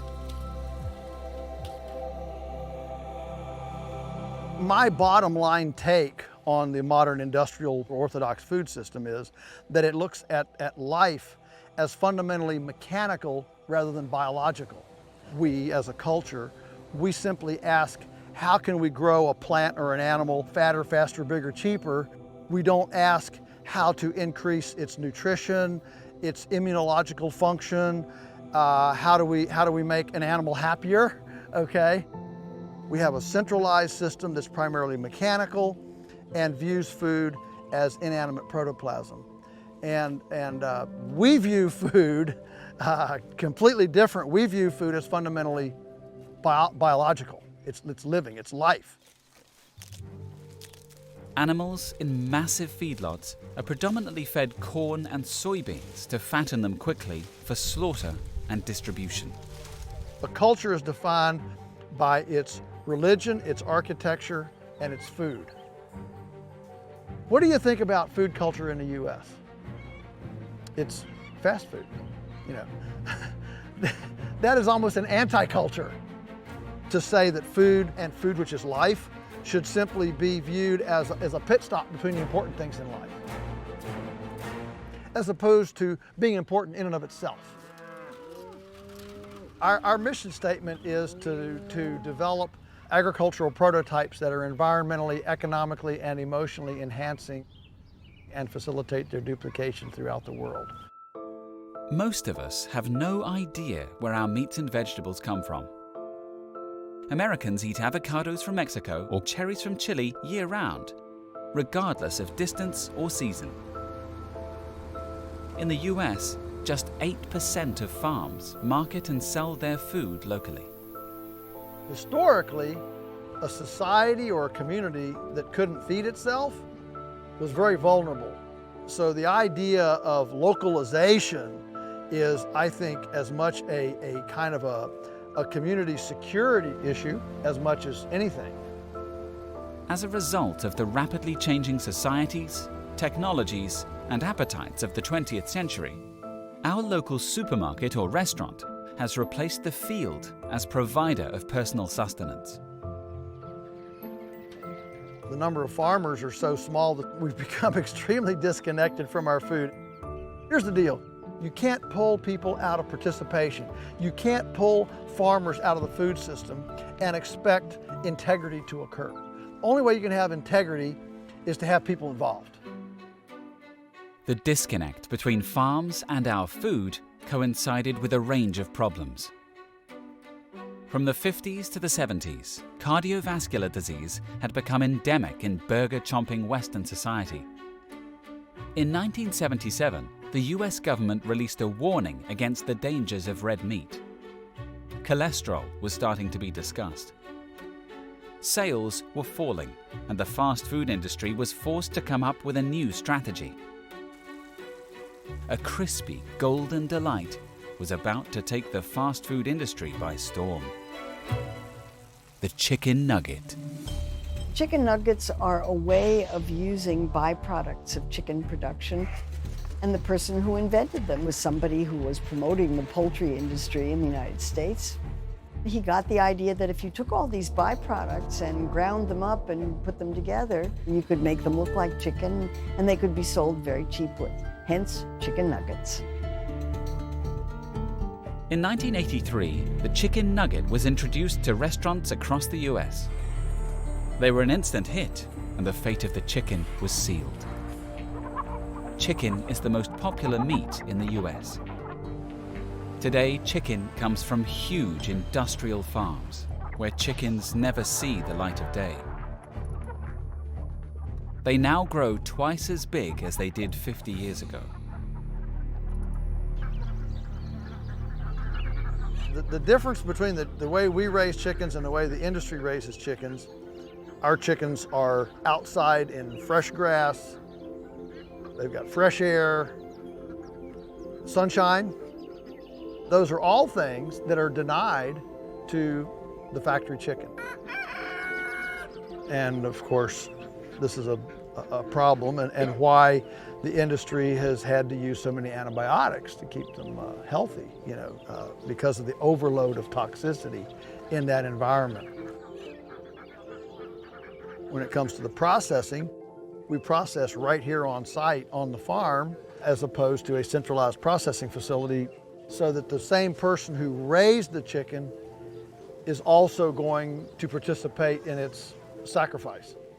And we think that that's pretty critical in maintaining spiritual and emotional balance. Nobody should kill animals every day. We're going to kill animals, but we're going to intersperse that with a lot of time devoted to the life of the same animal. In 2017, almost 9 billion chickens and 41 billion pounds of chicken products were produced for the US market. They were fed on 1.2 billion bushels of corn and more than 500 million bushels of soybeans. There's an old Chinese saying that says if you keep going the way you're going, you're going to end up where you're headed. And the current system is absolutely not sustainable over the long term. It takes way too much energy. The average morsel of food is shipped 1,500 miles. The only reason that works is because energy is cheap. You can't continue to deplete the commons faster than they're being replenished. Over time, water will run out, soil will run out, chemicals will run out, something will get. But there are some that see the industrial system as an opportunity. I want to be the biggest butcher in the world. Sausages, meatballs and chicken nuggets line the shelves of Jaap Korteweg's boutique butcher shop with a difference. Every item is vegetarian. I'm a vegetarian butcher. I grew up on a farm. I'm 9th generation farmer. And I started this company 10 years ago because I was a big meat lover. In the 90s, Jaap witnessed the outbreak of swine flu and mad cow disease in the factory farms of Holland. The tragedy of the animal's death and the needless destruction convinced him that there must be a better way.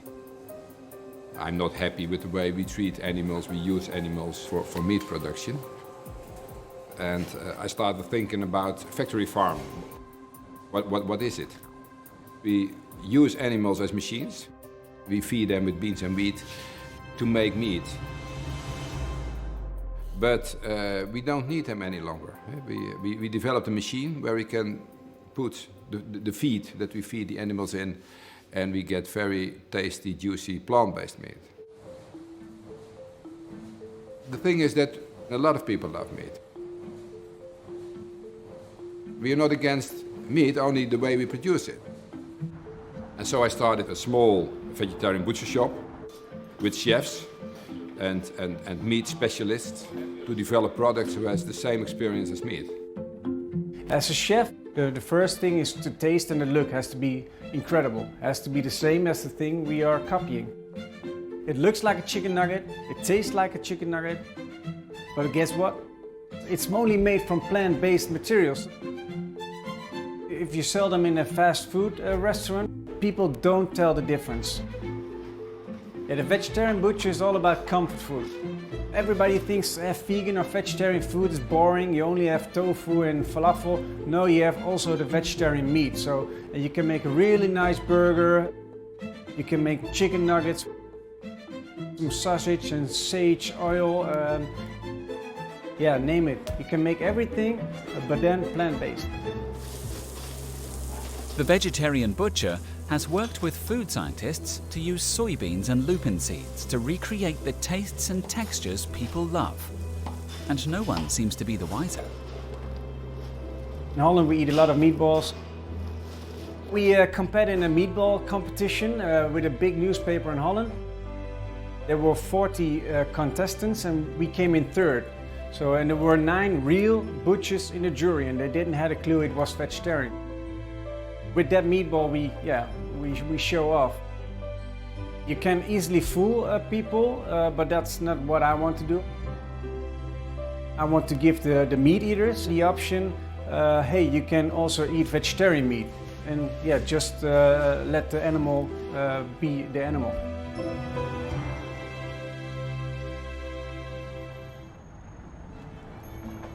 Since starting out at this small concept store 10 years ago, the vegetarian butcher's products are now sold in over 4,000 outlets in 15 countries. But Jaap wants more.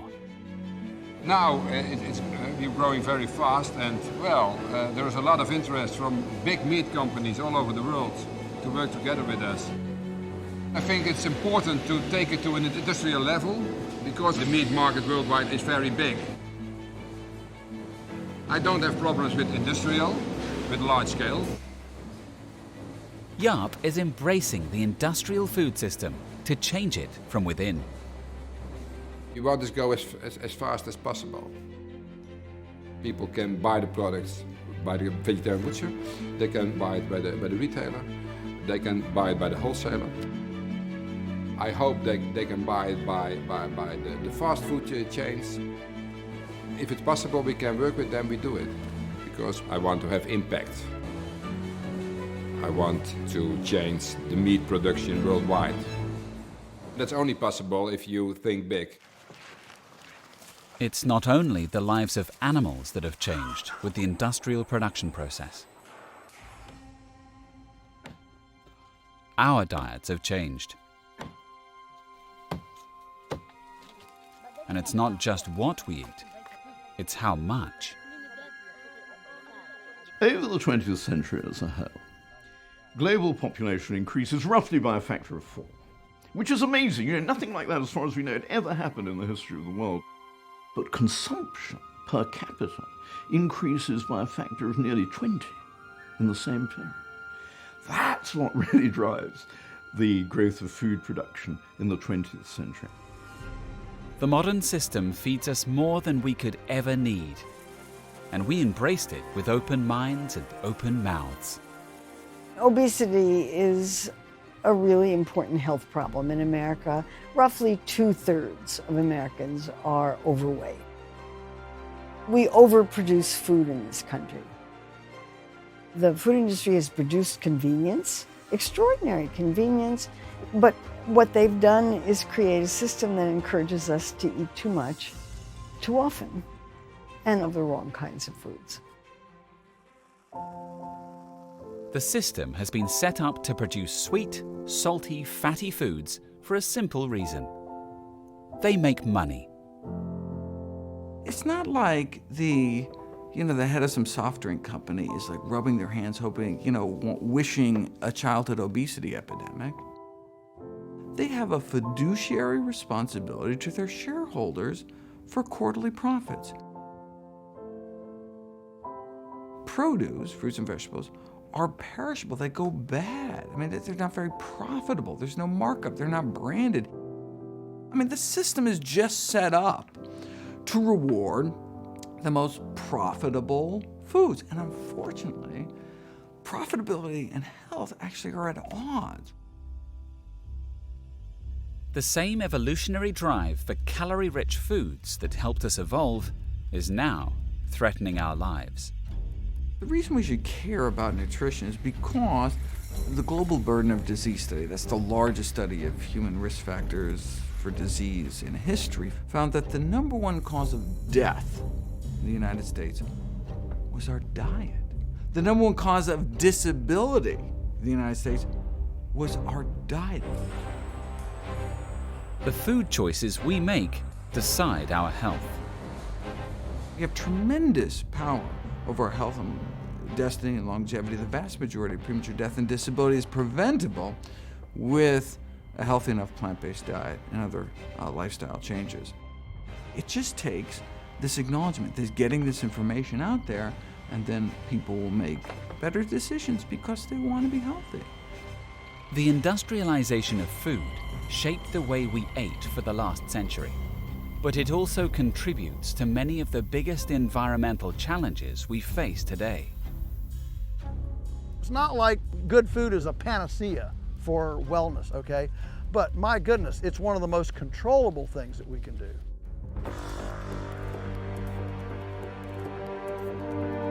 Our little moniker is healing the land one bite at a time. And we want people to understand that how you choose to eat today creates the landscape your grandchildren will inherit. And so it's about regeneration, not just sustaining what is. Even though our diets are wreaking havoc on our environment and our health, there is hope for the future of food. New businesses and technologies are already jostling to be the leaders of the next food revolution. Will the future be meat grown in petri dishes? Urban organic farming? Or all vegan diets? What will be the future of food?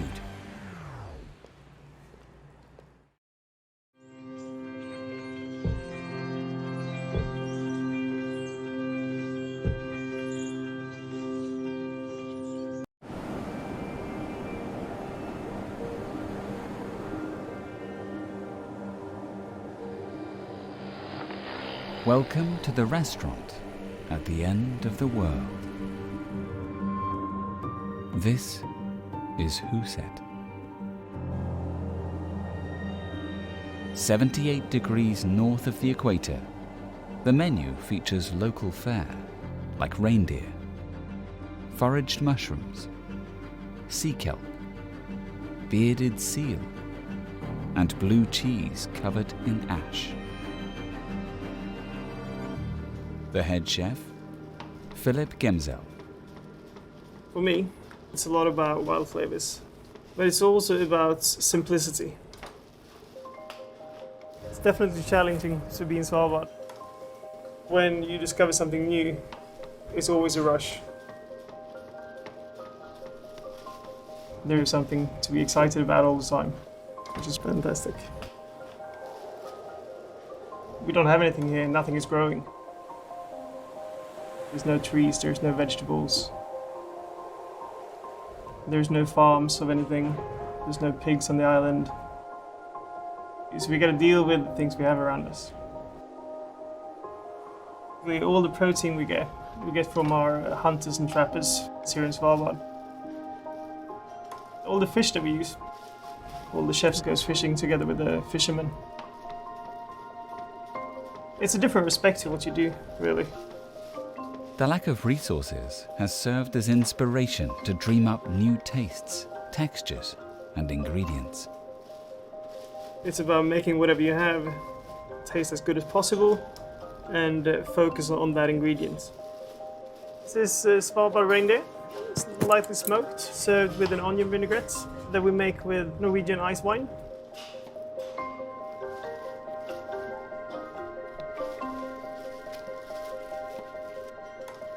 So this is a mushroom soup made with local mushrooms here in Svalbard. There's not many things growing in Svalbard, and this is one of very, very few. I wanted to kind of recreate that environment of where the mushrooms are. When we found them, it's a very, very earthy flavor. Finding inspiration in nature, creating dishes based on seasonality and availability, modern chefs like Philip are hoping to inspire a sustainable future. The food industry contributes to some of the greatest challenges facing humanity. Climate change, water scarcity, dwindling resources, increased chronic disease, and overpopulation. And the food of the future is going to be as different as the world itself. As cooks, scientists, foodies, and citizens begin to look forward, what will be the future of food?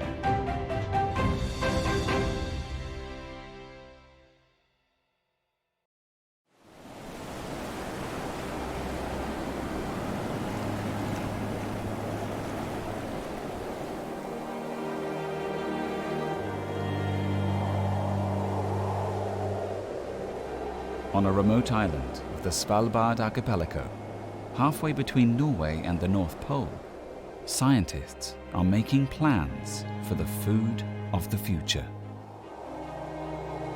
If you fly into Svalbard, the only thing you will see is ice, ice, ice, and ice. If you are lucky, you might see one of the 3,500 polar bears. I'm pretty sure you will see some of the 12,000 funny-looking reindeers that live here. But except this, there's really nothing much in Svalbard. Nothing grows here. Except we then have the Svalbard Global Seed Vault.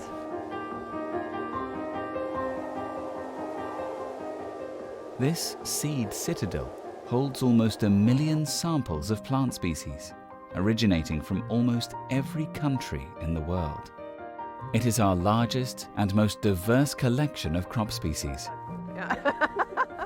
Marie Hager is head of the Global Crop Trust. She and her colleagues have made global crop diversity their mission for a very important reason. Our food system is in deep trouble. Our mandate is to safeguard the diversity of crops around the globe. As of today, 95% of the food we eat actually come from 30 species. 60% of calorie intake comes from only 3 plants, from rice, from wheat, and from maize. This makes us extremely vulnerable. We have a desperate need to develop a food system that is more sustainable and more resilient. The Svalbard Global Seed Vault is one piece in the global puzzle we are putting together to safeguard crop diversity. It's more important than ever because of climate change. Carved 500 feet into the side of a mountain, standing 426 feet above sea level, this bastion of hope was built to withstand rising tides and temperatures. You walk through a tunnel, approximately 120 meters long. Then when you passed actually 4 or 5 doors, you'll come into a huge white hall that I like to call the cathedral. In there you see an extremely icy door Behind that door, with all these beautiful ice crystals, you will find just boxes of seeds. We have crops from absolutely all over the world. It's actually fascinating to think about that is both the history of agriculture and potentially the future.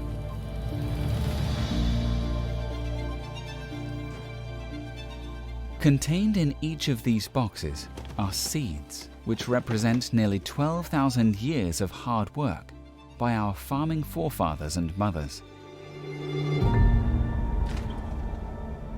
Though there are more than 1,700 gene banks storing seeds around the world, they can be vulnerable to war, natural disasters, and other threats. Extremely important genetic material has gone lost. And we in the Crop Trust are concerned to conserve each one of these. We desperately need to breed plants that can stand higher temperature, higher salinity in the soil. We know that the plants we are growing today, they take far too much water, so we need to develop plants that can give good yields without the same amount of water. We know we will have to fight new pests and new diseases as a consequence of climate change. And we of course always need to be concerned about nutritional value and taste. All of these things can be managed if we are wise enough to safeguard the diversity that we have, because one of them might have the trait that we need today or tomorrow, in 50 years or 200 years, to develop plants that can stand new environments. As we blast into a 21st century rife with complex challenges, food diversity is one of humanity's most potent weapons in the fight against hunger. Diversity of diet also gives us an opportunity to achieve new levels of health and nutrition by taking advantage of delicious foods that are available in our own backyards. Historically, we have eaten roughly 7,000 types of plants, and many of these still exist, and we should absolutely find some of these forgotten foods. Many of them are exciting, they can have high nutritional value, and as a chef, a cook, somebody who cooks dinners for your family every day, it could give a lot of inspiration.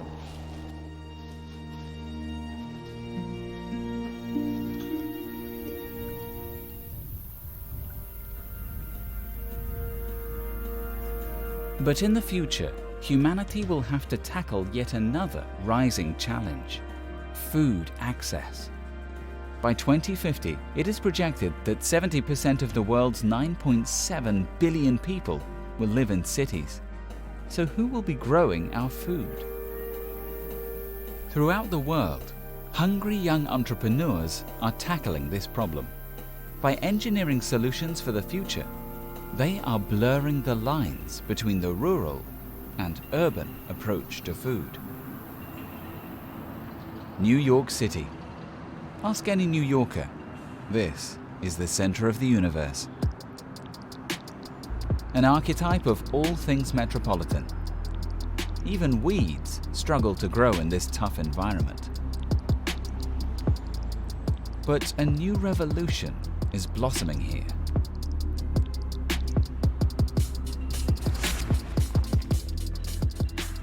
What we hope at Square Roots is that we're really unleashing this new generation of entrepreneurs and these amazing farmers. Square Roots in Brooklyn is planting the seeds of a big idea. Right here, in an industrial parking lot. Business people, like Tobias, are trying to change how people get their produce. People want local food. And with 70% of the world's population to live in cities by 2050, entrepreneurs will need to find a way to satisfy urban demand. Square Roots is really an attempt to bring local, real food to everyone. Today, most of us are at the mercy of what we call the industrial food system, which ships in high-calorie, low-nutrient food, often from thousands of miles away. We've lost connection with that farmer. What we want to do at Square Roots is start to grow food right in the middle of the neighborhood, next to the people that are going to eat the food. We're sat inside of a 320 square foot shipping container right now. It's a standard 40-foot shipping container. This was probably on a boat to China 2 years ago. We've been able to refurbish it and turn it into a farm. We're growing vertically and then racking our fields vertically, which means we're essentially growing food in 3 dimensions instead of 2 dimensions. We're probably growing about the equivalent of a 2-acre farm's worth of food in here. Right now, Square Roots is a collection of 10 shipping container farms that house over 50 different products, including kale, basil, mint, and even strawberries. And there are companies transforming agriculture on an even bigger scale. Industry giant Aero Farms is located right across the river from Manhattan. We're standing here in Newark, New Jersey. This is actually in an old steel factory. We are actually the largest vertical farm in the world. We started Aero Farms inspired by some of the world's challenges in water. 70% of our world's water, fresh water, goes to agriculture. 70% of our water contamination comes from agriculture. So if one wants to solve water, one has to solve agriculture. Aero Farms is applying cutting-edge technology to the ancient traditions of farming. They use a form of hydroponics they call aeroponics. Through clever engineering, the team has built an indoor farm that uses 95% less water than field farming, 0 pesticides, and they grow 365 days a year. We grow without sun, without soil. Instead of sun, we use LEDs, light-emitting diodes. Plants don't need sun, they need spectrum. So we study spectrums that optimize photosynthesis, and then building on that, we deliver nutrients, minerals, and elements that are in the soil through a spray. Every one of the million seeds planted per year provides precise computer-monitored data. This is a product that's about 3 days old. We actually know, based on all the information, there's sensors, there's monitors, we're collecting millions of data points every single day about what's happening with the crop. We can actually see what's happening on day 2, day 5, and then ultimately what's going to be happening on day 12 of harvest. So this really gives us a line of sight in terms of how do we ensure the right quality. So we think of ourselves as plant whisperers, thinking about what are the nutrients, what's the right light, what's the right environment, and creating the perfect environment for the plant. This kind of thing out in the field may take 30 to 45 days to grow, and we can grow in 12 to 16 days.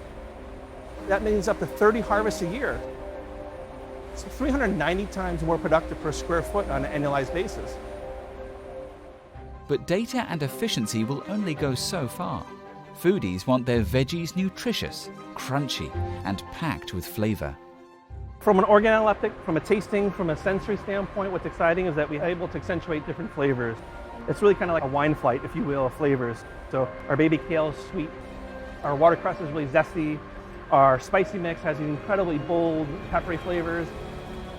At the end of the day, we're farmers, we're passionate about food, and what's exciting is that we now have ways of using technology to be able to have a better product.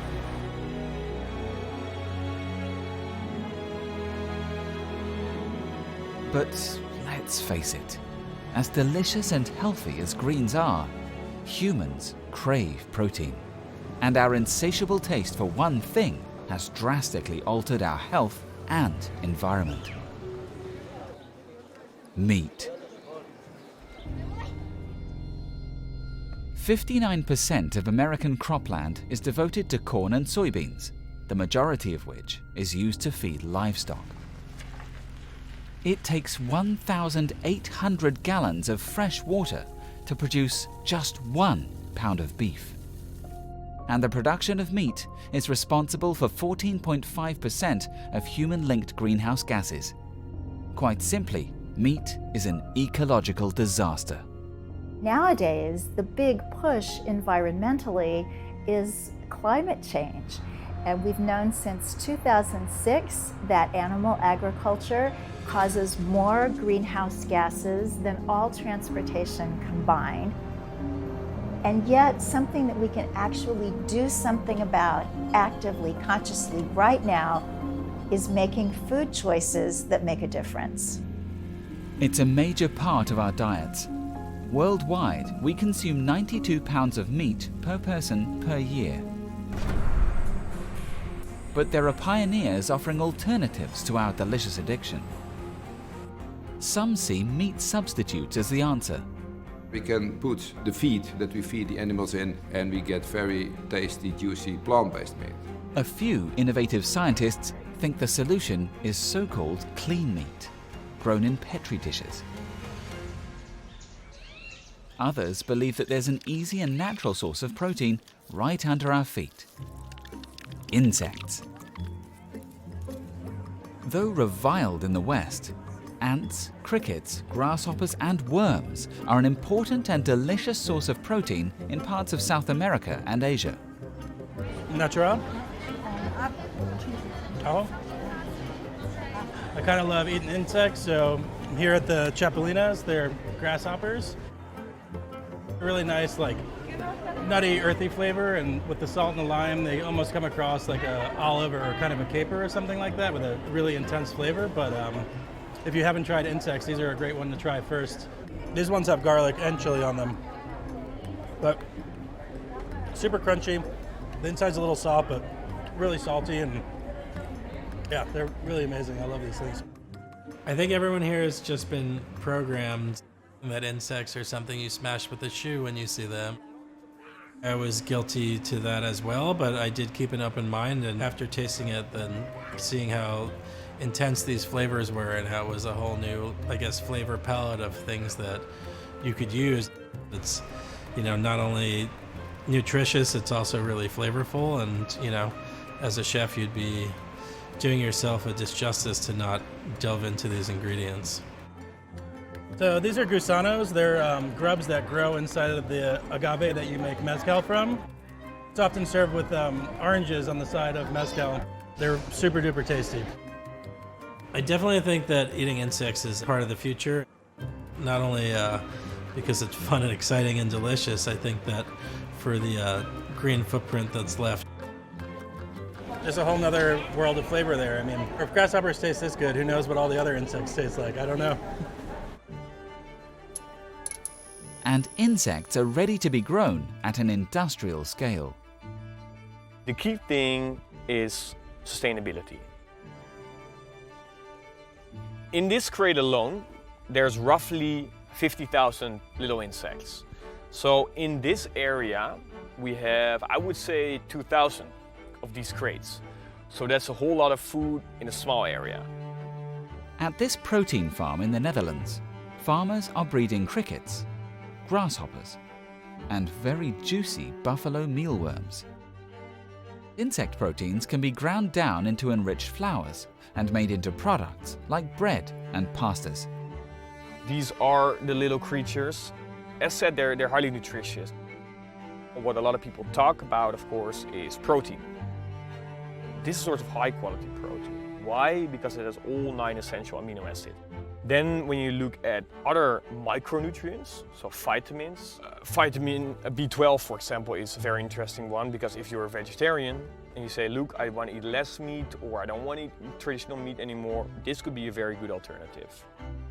Unsaturated fats, that's also a big one if you compare it to traditional meat. The fats in the insects are healthier. And then of course you have certain minerals. Think about iron, think about zinc. You don't use antibiotics, hormones, or pesticides. And really that's a major one, because that's a big, big issue in traditional livestock. And it's not just the nutritional value of insects, which has food entrepreneurs excited.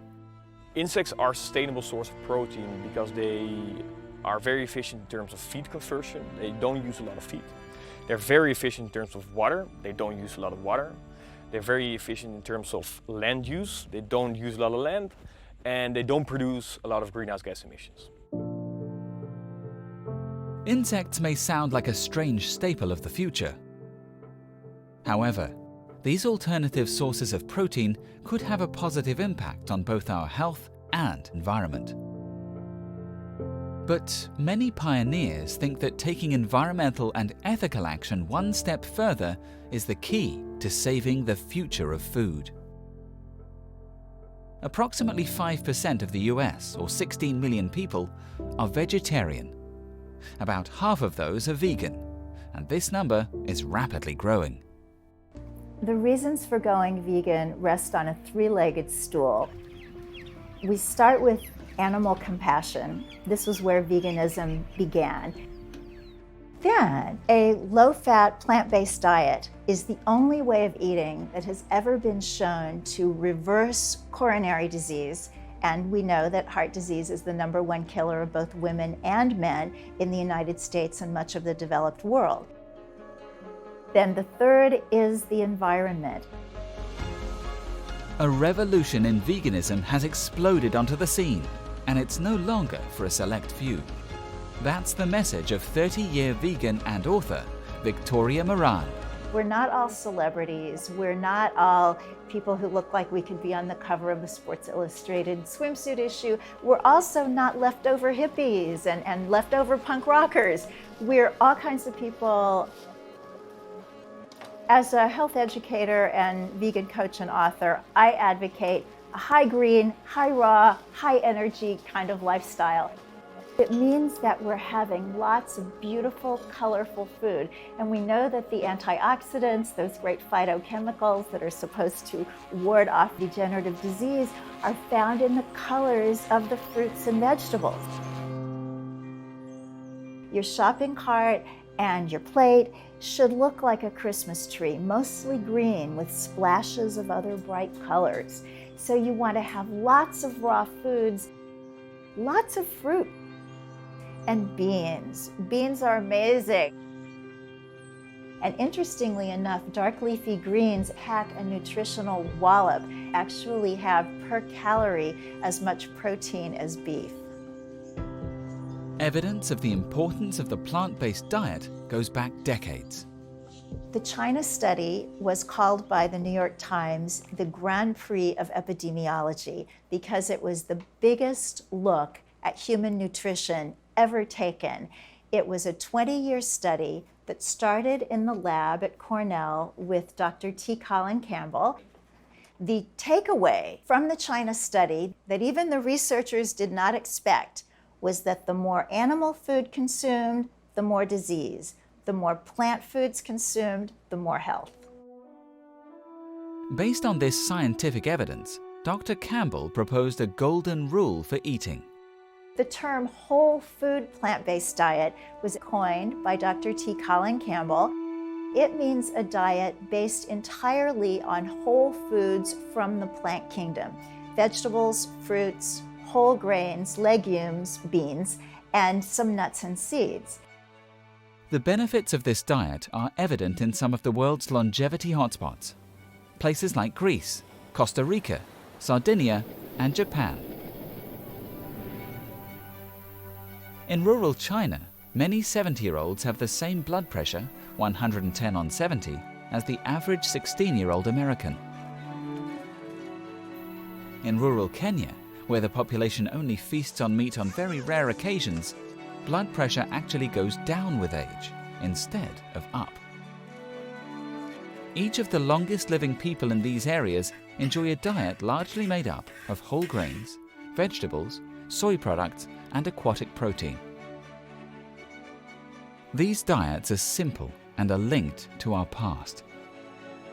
A move back towards a predominantly plant-based diet and away from a meat-focused industrial system would be a huge step in alleviating many of the health and environmental problems we are battling today.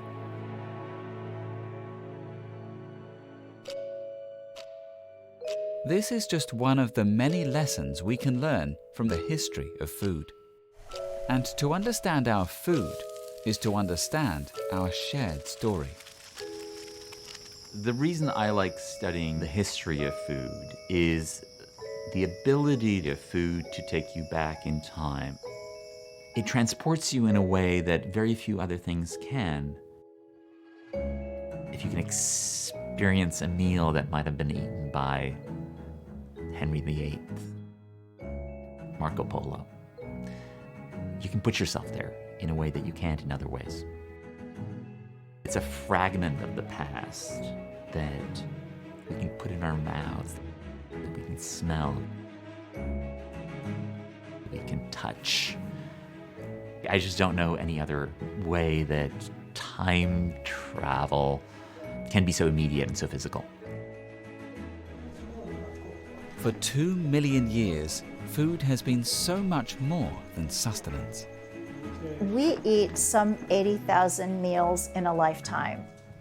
Humans have evolved to see much more in food than mere survival.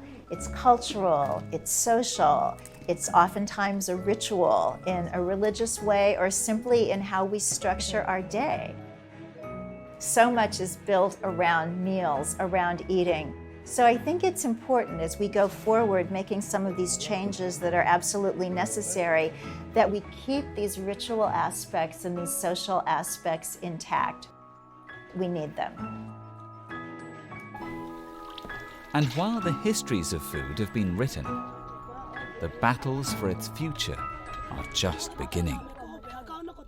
In everyday society, food seems like a pleasure, something that is just part of life and we can enjoy it. But if you live in nature, food is the necessity. It is important to reflect that in the end, survival depends on food. In the West, we've almost forgotten that. Nowadays, more people have nutritional problems from being overfed than being underfed. But nevertheless, there's something like 1 billion people in the world for whom food security is always a problem. And they are the ones that are in closer touch with the reality of us as a species than we are in the West.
Is intrinsically linked to the future of our food. Vertical farming, seed vaults, and edible insects cannot save us on their own. We are at the beginning of a new age where we must reinvent the food systems of the last century. The revolution is already underway. So grab a plate, load it up, but whatever you choose, consider the past, present, and future of food.